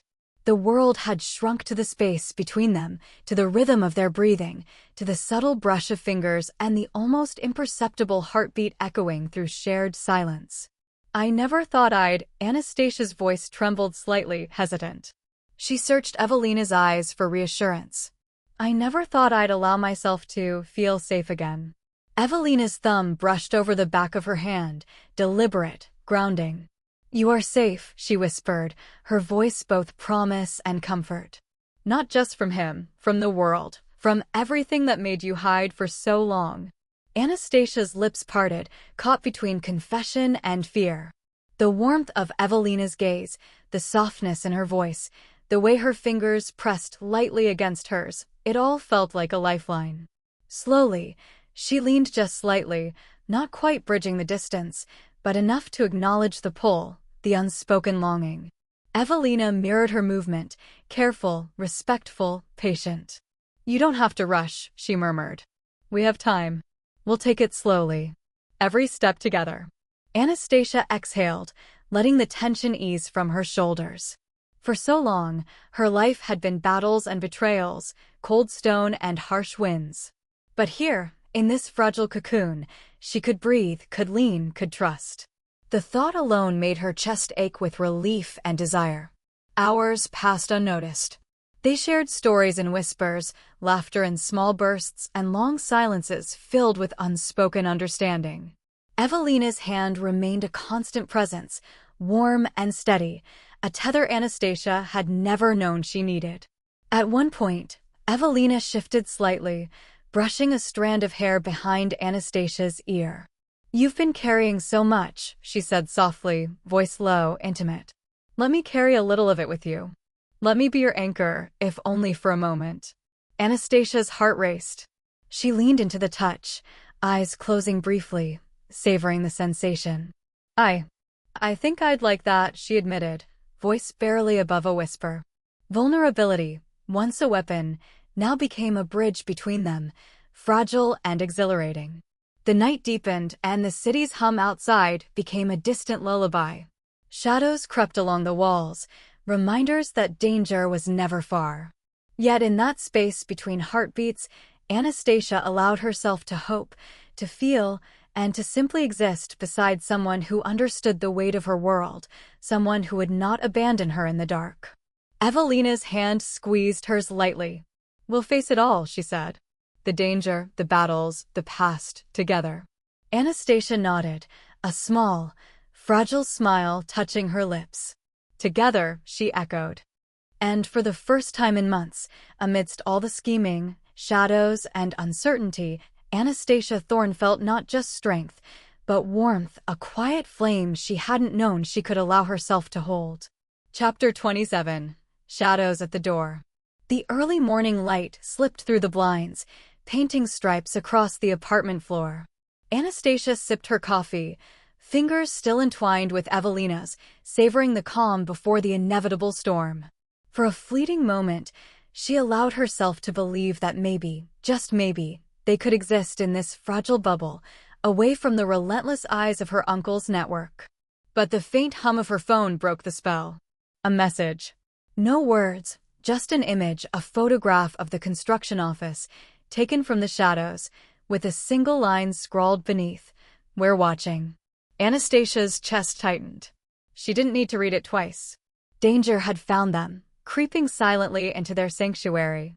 Evelina's hand tightened over hers, sensing the change instantly. "He's here," she murmured, voice low but firm. "The shadow is back." Anastasia set her cup down, heart pounding, mind racing. "I knew this calm wouldn't last," she admitted. "We've been careful, but he always finds a way." Evelina leaned closer, her forehead resting against Anastasia's temple for a brief, grounding moment. "Then we adapt," she whispered. "Together. Every step, every move." The day that followed was a delicate dance. Anastasia returned to the construction site, but every glance over her shoulder, every shadow at the corner of her eye, reminded her that they were being watched. She moved with precision, calculated interactions, careful directions, yet Evelina's presence beside her made every step lighter, every decision more bearable. By evening, they returned to the apartment. Anastasia slumped onto the sofa, exhaustion threading through her muscles, yet a small, reluctant smile tugged at her lips. Evelina sat close, brushing a gentle hand across her arm. "You're doing everything right," she murmured, voice soft, reassuring. "Even when it feels impossible." Anastasia let herself lean into her, finding a rare comfort in the simple closeness. I can't afford to make mistakes," she admitted, voice trembling slightly. "One misstep, and everything we've built, everything could fall apart." Evelina's fingers intertwined with hers, warm and grounding. "Then we don't make mistakes," she said softly, almost teasing, though her eyes burned with seriousness. "We move together. And if the world tries to push us down, we push back together." Night fell, and the city hummed with its indifferent rhythm. Outside their windows, shadows deepened, a reminder that Anastasia's uncle had already begun his counterstrike. But inside, even with danger pressing in, Anastasia felt a quiet, stubborn strength. Not just from herself, but from Evelina, her partner, her anchor, her unexpected sanctuary. For the first time, Anastasia allowed herself to accept that vulnerability wasn't weakness. That closeness, trust, and even desire could coexist with danger and maybe even make her stronger. And as they sat together, fingers entwined and hearts cautiously daring to hope, the shadows at the door seemed a little less threatening, because this time, she would not face them alone. Chapter 28. The First Strike. The night was unnervingly silent. Even the hum of the city seemed muted, as if the world itself was holding its breath. Anastasia paced the apartment, mind racing with contingencies, every sense alert. Evelina leaned against the wall, arms crossed, but eyes sharp, following her movements with a quiet intensity that made Anastasia feel both protected and exposed. Then, the first real strike came. A call from one of her trusted contacts, a panic-stricken voice, barely above a whisper. "Miss Thorne, someone's been inside the office. They've taken files, blueprints, everything. We think they were looking for you." Anastasia froze, her stomach twisting. Every precaution, every measure she had taken to stay ahead of her uncle, had failed, at least partially. Her fingers clutched Evelina's hand, the touch grounding her even as fear surged. "Did they leave anything behind?" she asked, voice steady but her heart hammering. "Just a card," the contact replied. "Black seal, crimson lion, your uncle's signature." Anastasia's chest tightened. It was no longer a warning. It was a move. A challenge. And now everything she held dear was at risk.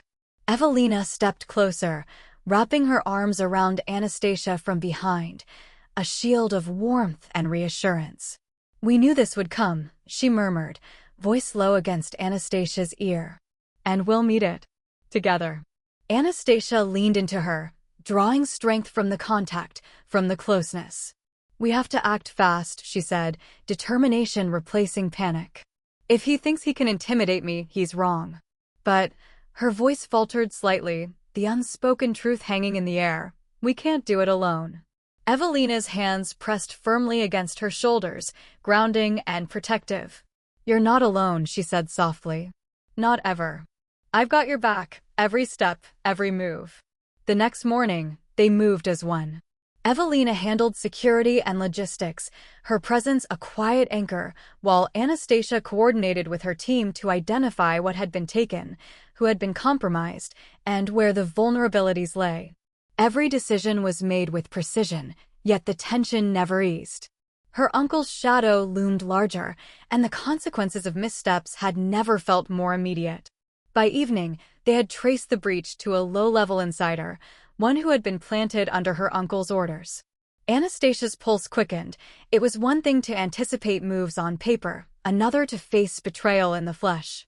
She confronted the infiltrator, calm and composed, but every fiber of her being was alert. Evelina remained at her side, a silent promise that she would not be left unprotected. "Why?" Anastasia asked, voice quiet but edged with steel. "Why betray everything you know is right?"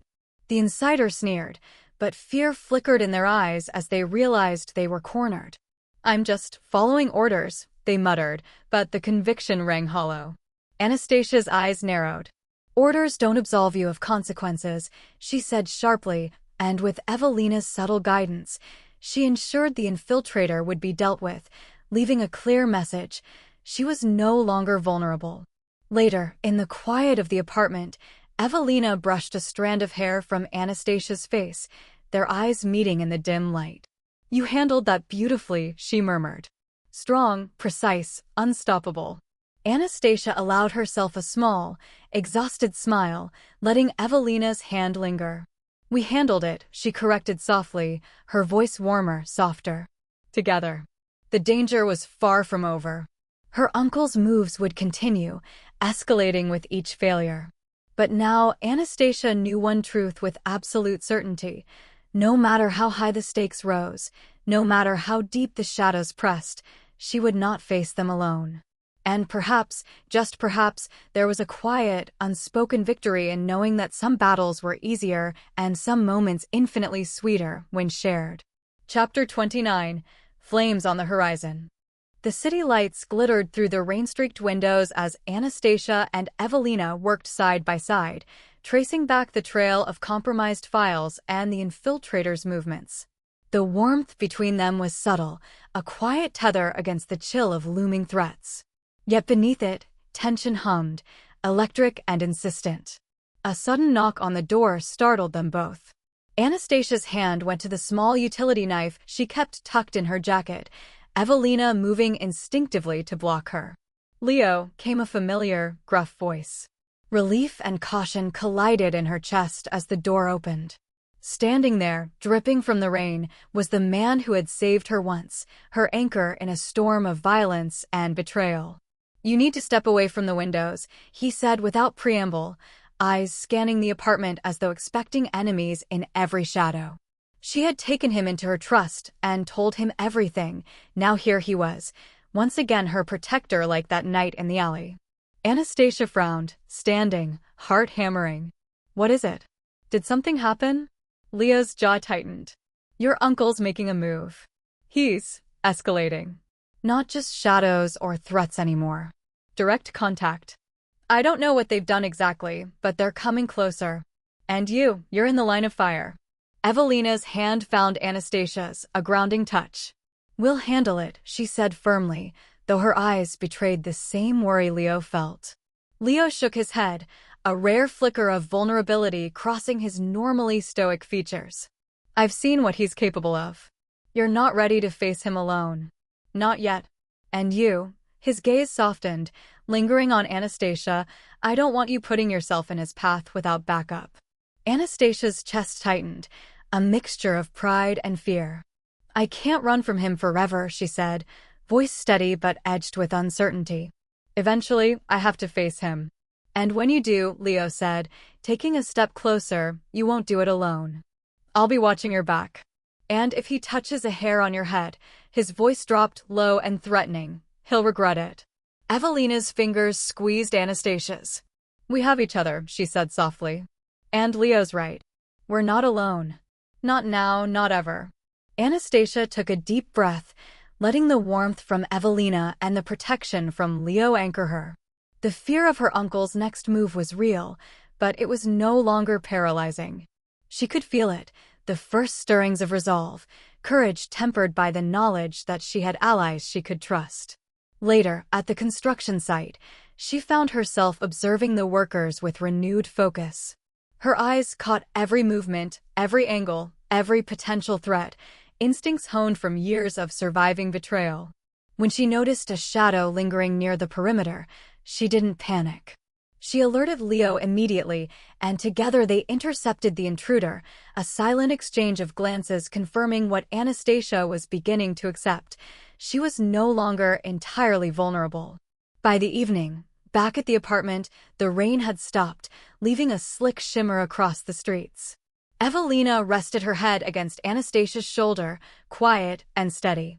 Leo stood nearby, his watchful presence a protective barrier against the darkness outside. Anastasia let herself lean into both of them, feeling the tension ease slightly, though the threat still loomed. "We'll face it," she whispered, almost to herself. "Together." Evelina pressed a kiss to her temple. "Yes, together," she echoed. Leo's sharp gaze softened just slightly, a rare smile tugging at the corner of his mouth. "And we'll make sure nothing gets past us," he said firmly. "Not him. Not anyone." For the first time in weeks, Anastasia allowed herself to imagine a moment beyond survival, a moment where strength, trust, and connection could coexist with danger, rather than be consumed by it. The storm was far from over, but for now, at least, she wasn't facing it alone. Chapter 30. The First Confrontation. The night was thick with fog, curling around streetlights and muting the sounds of the city. Anastasia moved cautiously through the narrow alley behind the construction site, Evelina close at her side, Leo covering their rear with quiet intensity. Every step was measured, every shadow a potential threat. A sudden movement, a figure darting across the end of the alley, made Anastasia's pulse spike. Instinctively, Evelina's hand found hers, and Leo shifted forward, tense and ready. "They know we're here," Leo muttered, eyes scanning the darkness. "Get inside, now." Anastasia swallowed, nodding, though the thrill of fear and the sharp awareness of danger made her chest tighten. Inside the partially completed building, they found temporary cover, huddled behind steel beams. "They've sent more than just spies," Evelina said quietly, voice tight with concern. "They're organized, prepared. Whoever's out there knows what they're looking for, and it's you, Anastasia." Her heart thudded in her chest. This was the moment she had been preparing for, though nothing could have truly readied her for the reality of her uncle's reach. "Then we make sure they don't find anything," she said, voice steadier than she felt. "We stay one step ahead." Leo's eyes softened briefly as they met hers. "We've got your back." "No mistakes, no surprises," he said firmly. "We keep you safe." The first attack came swiftly. A group of masked men tried to force their way through the unfinished scaffolding, unaware of the trio's presence. Anastasia froze for only a moment before acting, her mind scanning angles, possible exits, weak points, and hiding spots. Evelina moved with precision, blocking the attackers, while Leo disarmed and neutralized threats with silent efficiency. In the chaos, Anastasia realized something. Her survival wasn't just skill or luck anymore. It was strategy, trust, and a bond forged in shared danger. Every instinct, every command she gave, was amplified by the knowledge that Evelina and Leo would not falter beside her. Minutes felt like hours, but eventually, the attackers retreated, leaving the trio standing amid dust and shadows, adrenaline pulsing through their veins. Evelina's hands trembled slightly as she brushed a strand of hair from Anastasia's face. "You okay?" she asked softly, voice laden with worry and something deeper, something unspoken. Anastasia exhaled slowly, letting the tension drain from her muscles. "I'm okay," she whispered, letting her hand linger over Evelina's. "Because of you, both of you." Leo's sharp gaze softened, a rare flicker of warmth breaking through his usual stoicism. "That's what we're here for," he said, voice low. "To make sure you keep standing." The danger was far from over. Her uncle would not stop, and the attacks would only grow bolder. But Anastasia realized something vital in that moment. Strength wasn't just in skill or resilience. It was in trust, in connection, in letting someone stand beside you when the world tried to knock you down. And as Evelina's hand squeezed hers and Leo's watchful presence lingered near, Anastasia allowed herself a small, defiant spark of hope. They would face the darkness together, and maybe, just maybe, carve a path toward reclaiming everything that had been stolen. Chapter 31. Secrets Unearthed. The apartment was quiet, but the air thrummed with tension. Anastasia sat at the small desk by the window, Evelina leaning over her shoulder, eyes scanning documents and notes spread across the tabletop. Leo stood nearby, alert, listening for any hint of approaching danger. "Your uncle underestimated you," Evelina said softly, tracing a finger along the edge of a folder. "He thinks fear will paralyze you. But it's the opposite. It's making you sharper, more careful." Anastasia let out a breath she hadn't realized she was holding. I can't afford another mistake," she murmured. Her hands hovered over the papers, hesitant, almost reverent. "One misstep and he'll take everything." Again. Evelina's gaze softened. "You're not alone. And this," she tapped the folder lightly, "this could change everything." Inside, Anastasia found the proof, old financial records, correspondences, and legal documents linking her uncle to illicit deals, forged titles, and manipulations that had stolen her kingdom. Her pulse raced as she skimmed through the details. Every word, every line, a reminder of betrayal, but also of possibility. "He's been sloppy," Anastasia whispered, almost to herself. "Or maybe he just thought I'd never find this." Leo's eyes narrowed.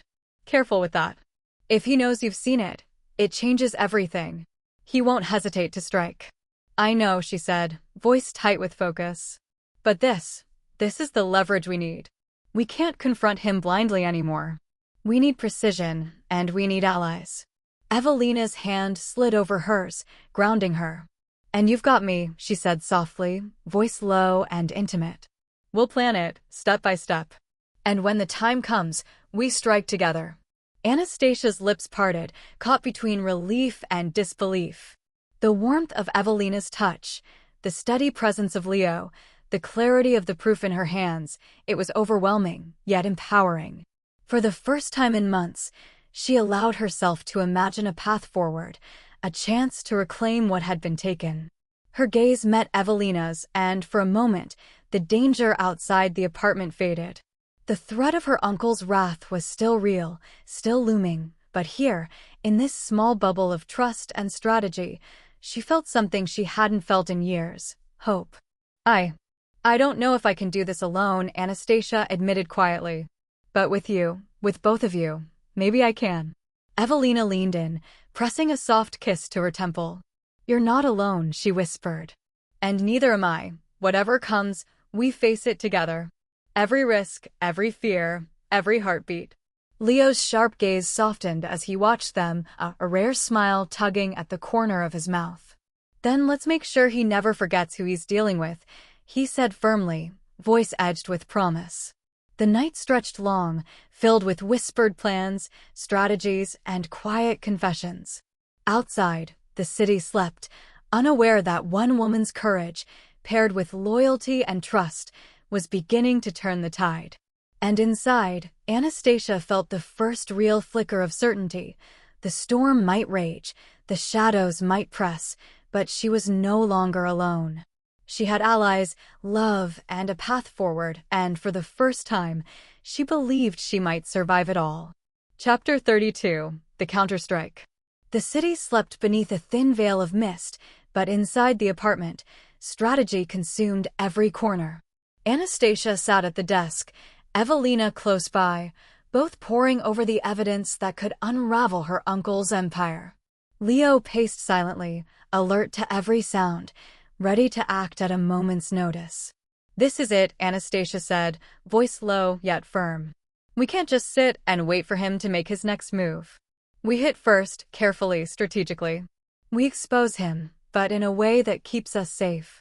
Evelina's hand found hers, thumb brushing over the back of her fingers. "And we'll do it together," she murmured. "Every step, every risk, we face it side by side." Anastasia nodded, drawing strength from the warmth, the connection. For so long, she had moved through the world alone, trusting no one, fearing vulnerability. But now the fear remained sharpened, real, yet it was tempered by Evelina's presence and Leo's unwavering protection. By nightfall, they were ready. Evelina handled the communications, quietly alerting trusted contacts and ensuring that their move wouldn't be intercepted. Leo managed security, his presence a silent shield as Anastasia prepared to confront the first layer of her uncle's defenses. The call came carefully phrased, anonymous, but undeniably precise.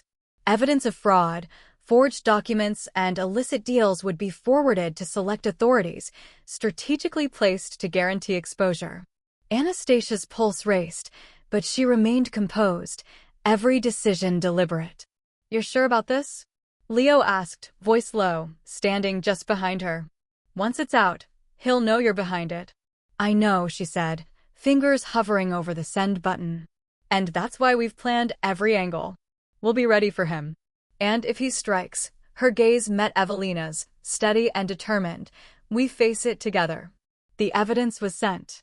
Anastasia exhaled, a mixture of relief and tension coiling tight in her chest. Almost immediately, the network of her uncle's operatives began to stir, but thanks to Evelina's careful planning and Leo's watchful eyes, their moves were anticipated and countered. Later, when the apartment fell silent, Evelina drew Anastasia into her arms, pressing a lingering kiss to her lips. "You did it," she whispered. "You took the first step." Anastasia let herself melt into the embrace, heart still pounding with adrenaline and relief. "We did it," she corrected softly, resting her forehead against Evelina's. "Together." Leo watched them, a rare, small smile tugging at his mouth, pride and concern mingling in his gaze. "And don't forget," he said lightly, though the edge of steel in his voice remained, "we're not done yet. The storm's coming, and we'll face it together." The night stretched on, filled with quiet reassurances, lingering touches, and whispered plans. Outside, the shadows of her uncle's reach crept closer, but inside, Anastasia felt an unshakable truth. Courage, love, and trust could carve a path even through the darkest storms. And as she drifted into a restless sleep, Evelina's warmth beside her and Leo's presence near, Anastasia allowed herself something she hadn't dared in months, the belief that she could fight, survive, and maybe, just maybe, reclaim everything that had been stolen from her. Chapter 33. Shadows of Retribution. The night was unusually still, almost too quiet, as Anastasia and Evelina moved through the apartment, checking locks and surveillance feeds. The city outside seemed calm, unaware of the storm about to crash into their lives. "Something's wrong," Leo muttered, eyes narrowing as he scanned the streets below. "I can feel it. He's mobilizing. And he's not subtle anymore." Anastasia's stomach twisted. She had anticipated retaliation, but the way Leo's jaw tightened made her realize just how dangerous this would be. "What do you mean?" she asked, voice low, trying to steady her racing thoughts. "His men," Leo said, pointing to the monitors. "They're moving, organized, and fast. Not just spies or threats anymore. They're coming for you, directly." Evelina's hand found Anastasia's, her grip firm, grounding. "We knew this would come," she whispered. "We're ready. We have to be." The first strike hit just after midnight. A sudden explosion shook the street below, sending a shockwave rattling the windows. Anastasia was thrown to the floor, Evelina right beside her, both of them scrambling to safety as Leo dove toward the door, scanning for threats. "It's a warning," Leo shouted over the roar of distant sirens. "But he's testing boundaries. We need to move, now." Anastasia's heart pounded as adrenaline surged. Her mind raced through contingencies, recalling every blueprint, every escape route, every weak point in the city's layout she had memorized during her years as an architect. Each thought was sharpened by fear and by the presence of Evelina and Leo. Together, they moved through hidden stairwells and service corridors, the chaos of the explosion echoing behind them. Evelina whispered, voice tight but controlled, "He wants to make you afraid. Don't let him. We're with you." Anastasia took a deep breath, letting their presence anchor her. "We strike smart," she said. "We don't run blindly. We use what we know, and we make him regret underestimating us." Hours later, when the initial chaos had settled, they regrouped in a safe house Leo had prepared. Anastasia pored over the documents and evidence once more, her determination burning hotter than fear. Evelina stayed close, brushing a damp strand of hair from Anastasia's temple, offering comfort and strength in equal measure. "Are you okay?" Evelina asked softly, her voice carrying both concern and something more intimate, something that made Anastasia's chest tighten. "I am," Anastasia replied, though the tremor in her hands betrayed her. "Because of you, and him," she nodded toward Leo, who gave a small, approving nod from across the room. Leo's expression softened briefly as he watched the pair, then hardened again, the weight of the danger settling back on his shoulders. "This is only the beginning," he said quietly. "He'll escalate, and we need to be ready. No mistakes." Anastasia met Evelina's gaze, a silent understanding passing between them. The stakes had risen higher than ever, but so had their bond and their resolve. They would face whatever her uncle threw at them, together. As the city slept, unaware of the war unfolding in its shadows, Anastasia felt the first real surge of confidence since losing everything. The storm was raging, but she was no longer standing alone in the cold. Chapter 34. Taking Back the Shadows. The safe house was quiet, but the tension was palpable. Anastasia stood over the spread of documents, maps, and blueprints, her mind working at a furious pace. Evelina hovered close, her presence steady and grounding, while Leo monitored the perimeter, eyes sharp, ready for any sign of danger. "This is it," Anastasia said, voice low but unwavering.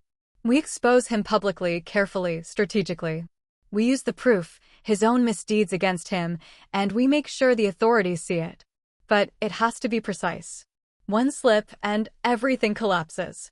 Evelina's hand found hers, squeezing tightly. "We'll be with you every step. No mistakes, no surprises. We do this together." Leo's sharp gaze flicked between them. "And we keep it clean. We don't just hit him where it hurts, we make sure he knows we're untouchable, but also careful. He underestimates you, Anastasia. That's his first mistake." The plan unfolded with careful precision. Evelina handled communications, leaking documents to select authorities and trusted contacts who could act swiftly. Leo secured the routes, ensuring that any attempt to intercept or sabotage the move would be met with swift resistance.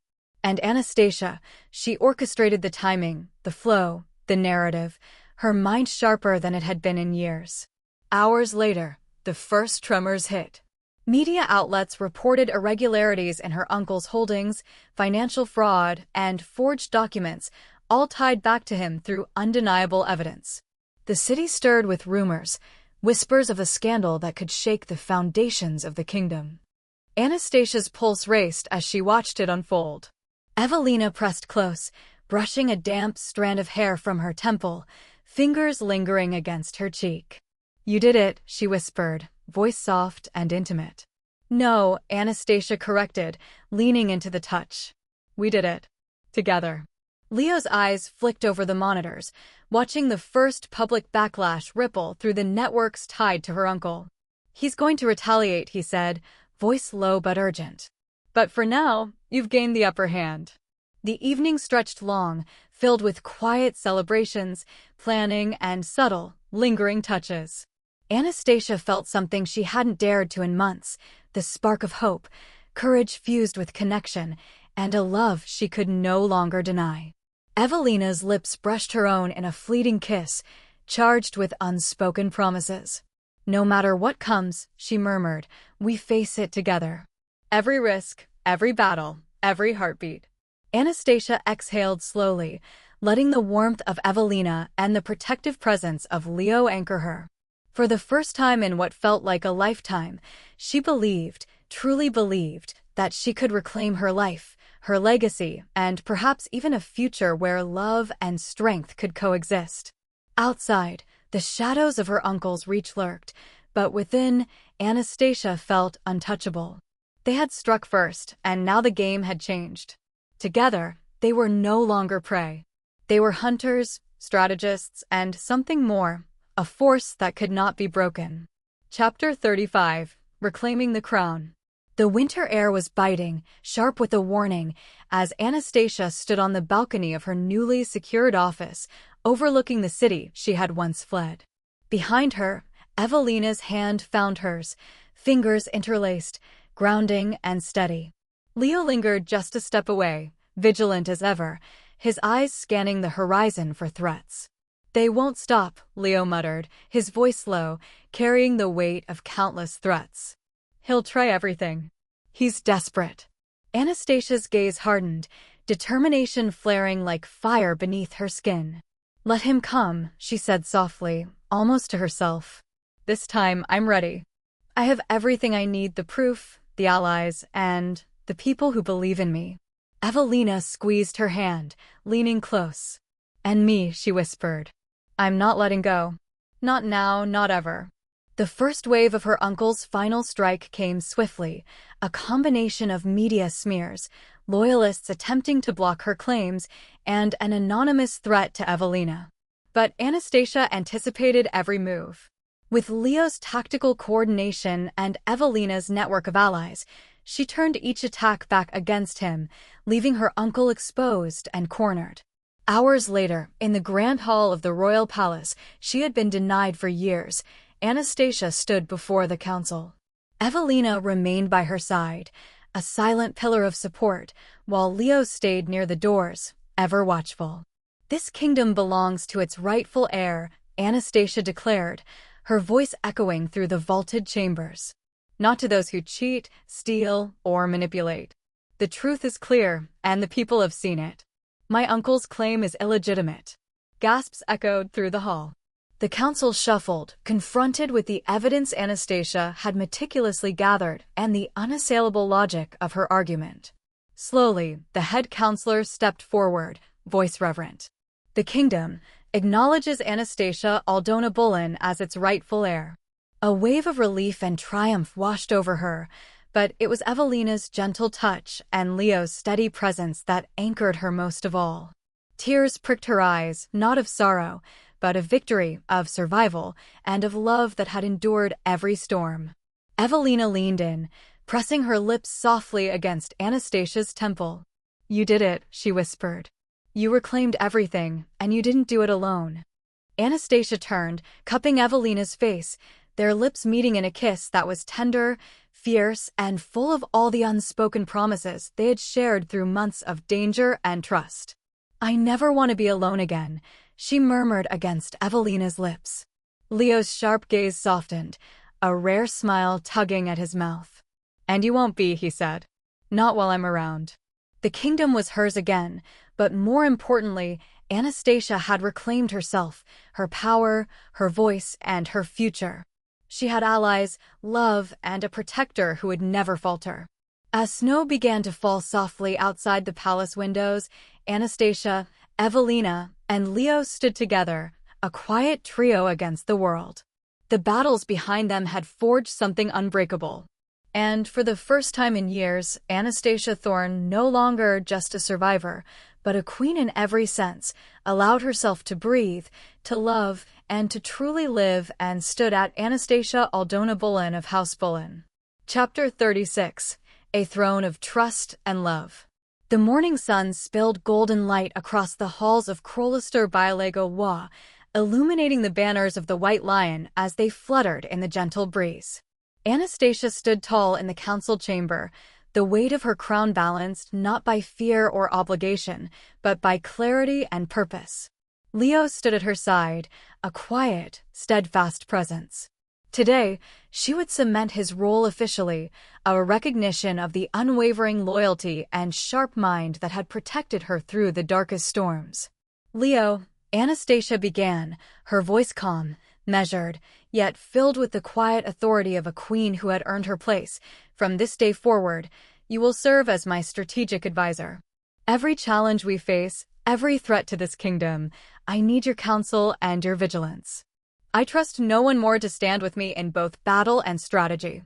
Leo's eyes softened, and a faint smile curved his lips. "I'm honored, Your Majesty," he said, though she allowed him the informal familiarity in her gaze that only months of shared danger had earned. "I'll serve loyally, as always." The ceremony was brief, but significant, a public acknowledgement that the trio who had weathered storms together now stood as the pillars of the restored kingdom. Anastasia felt a surge of pride and security. She had reclaimed her birthright, but more importantly, she had done so without sacrificing her heart. Later, in the quiet of her private chambers, Evelina was there, leaning into Anastasia's side, fingers laced with her own. The day's triumph was still fresh, the adrenaline slowly giving way to comfort and intimacy. "You did it," Evelina whispered, resting her head against Anastasia's shoulder. "You reclaimed everything, and you didn't lose yourself in the process." Anastasia pressed a kiss to her hair, savoring the warmth, the soft rhythm of Evelina's breathing. "We did it," she corrected, voice low but filled with certainty. "Together. Every step of the way." Evelina lifted her gaze, eyes shining. "And now, we can focus on us. On what we want. No more hiding, no more running." A smile curved Anastasia's lips as she pulled Evelina close. "Yes. No more running. And no more fear." Leo appeared in the doorway, casual but watchful, his presence a silent reminder that, even in peace, vigilance was part of their lives. Yet he smiled at the sight of Anastasia and Evelina together, sensing the quiet power of their bond. In the golden light of her restored kingdom, Anastasia allowed herself to relax, to embrace the life she had fought for, a life with Evelina by her side, a protector she could rely on, and the strength to lead with courage and love. The past had tested her, shattered her, and tempered her spirit. But now, standing with the people she trusted and the love she had earned, Anastasia Aldona Bullen, heir, survivor, queen, finally allowed herself to breathe fully, to hope, and to love without restraint. Outside, the white lion flew high, proud and unyielding, just like her heart. Epilogue, a royal promise. The sun had dipped low, painting the sky in streaks of amber and rose, as Anastasia and Evelina walked through the palace gardens. Snow still clung to the branches, glinting like tiny crystals in the fading light. Evelina tugged Anastasia's hand, a mischievous glint in her eyes. "So, Queen Anastasia," she teased, a playful lilt to her voice, "can a queen marry a commoner? Or is that strictly forbidden in the White Lion rulebook?" Anastasia laughed, a rich, relieved sound that seemed to lift the last weight of her past off her shoulders. "I think," she said slowly, leaning close to whisper, "I might just rewrite the rulebook if it means marrying you." Evelina's grin widened, bold and teasing. "Oh, really?" "Because I was thinking of something extravagant, a winter palace wedding, ice blue gowns, silver accents, maybe even a few wolves for dramatic effect." Anastasia shook her head, chuckling, but her eyes softened with affection. "You're insane," she said, tugging Evelina close. "But I think I like your style." They paused by a fountain, snowflakes settling on their shoulders. Evelina cupped Anastasia's face, eyes sparkling with laughter and love. "Just so you know," she murmured, "I'll marry you even if the entire kingdom protests. You, me, and maybe Leo as our unflappable best man." Anastasia pressed a tender kiss to her lips, smiling against the cold. "Yes," she whispered. "Absolutely yes. And we'll make it ours, a wedding that reflects us, not just tradition. Love first, always." Evelina laughed, leaning into her embrace. "Good. Because I've been dreaming of this since the first day I met you, stubborn, fierce, brilliant you." Anastasia rested her forehead against Evelina's, heart full, eyes bright. "Then let's start planning, mi amor. A kingdom restored, a love found, and a life we get to build together. No fear, no running, just us." Snow drifted softly around them, a silent blessing from the world outside. The white lions soared high above, a proud witness to their triumph. And in that moment, the queen, her protector, and the woman she loved stood together, ready for whatever life might bring next, hand in hand, heart with heart. Royal wedding, vows of the White Lion. The grand hall of the palace was transformed into a winter wonderland, soft light bouncing off crystal chandeliers and frost-kissed flowers. Guests from both the kingdom and trusted allies filled the room, yet Anastasia only had eyes for Evelina standing across from her, radiant and fierce in a gown of deep midnight blue with silver accents that mirrored the snow outside. Leo, ever vigilant, stood to the side, a proud smile hidden beneath his usual stoic demeanor. Anastasia's heart thundered as she approached Evelina, their hands finding each other's. The world outside, the schemes, the battles, the betrayals, felt impossibly distant. Here, now, there was only them. Evelina's voice trembled with emotion as she began, her fingers tightening around Anastasia's.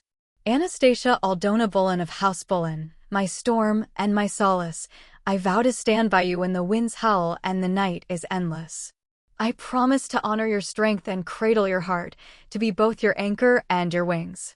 You are my home, my daring, my light, and I give you my love and my life, endlessly, as you have given me yours.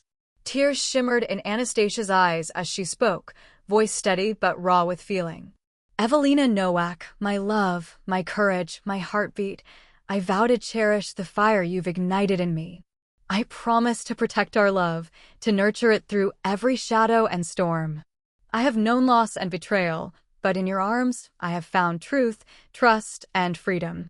With you, I am whole, fearless, and home. Today, tomorrow, and always I choose you. I love you.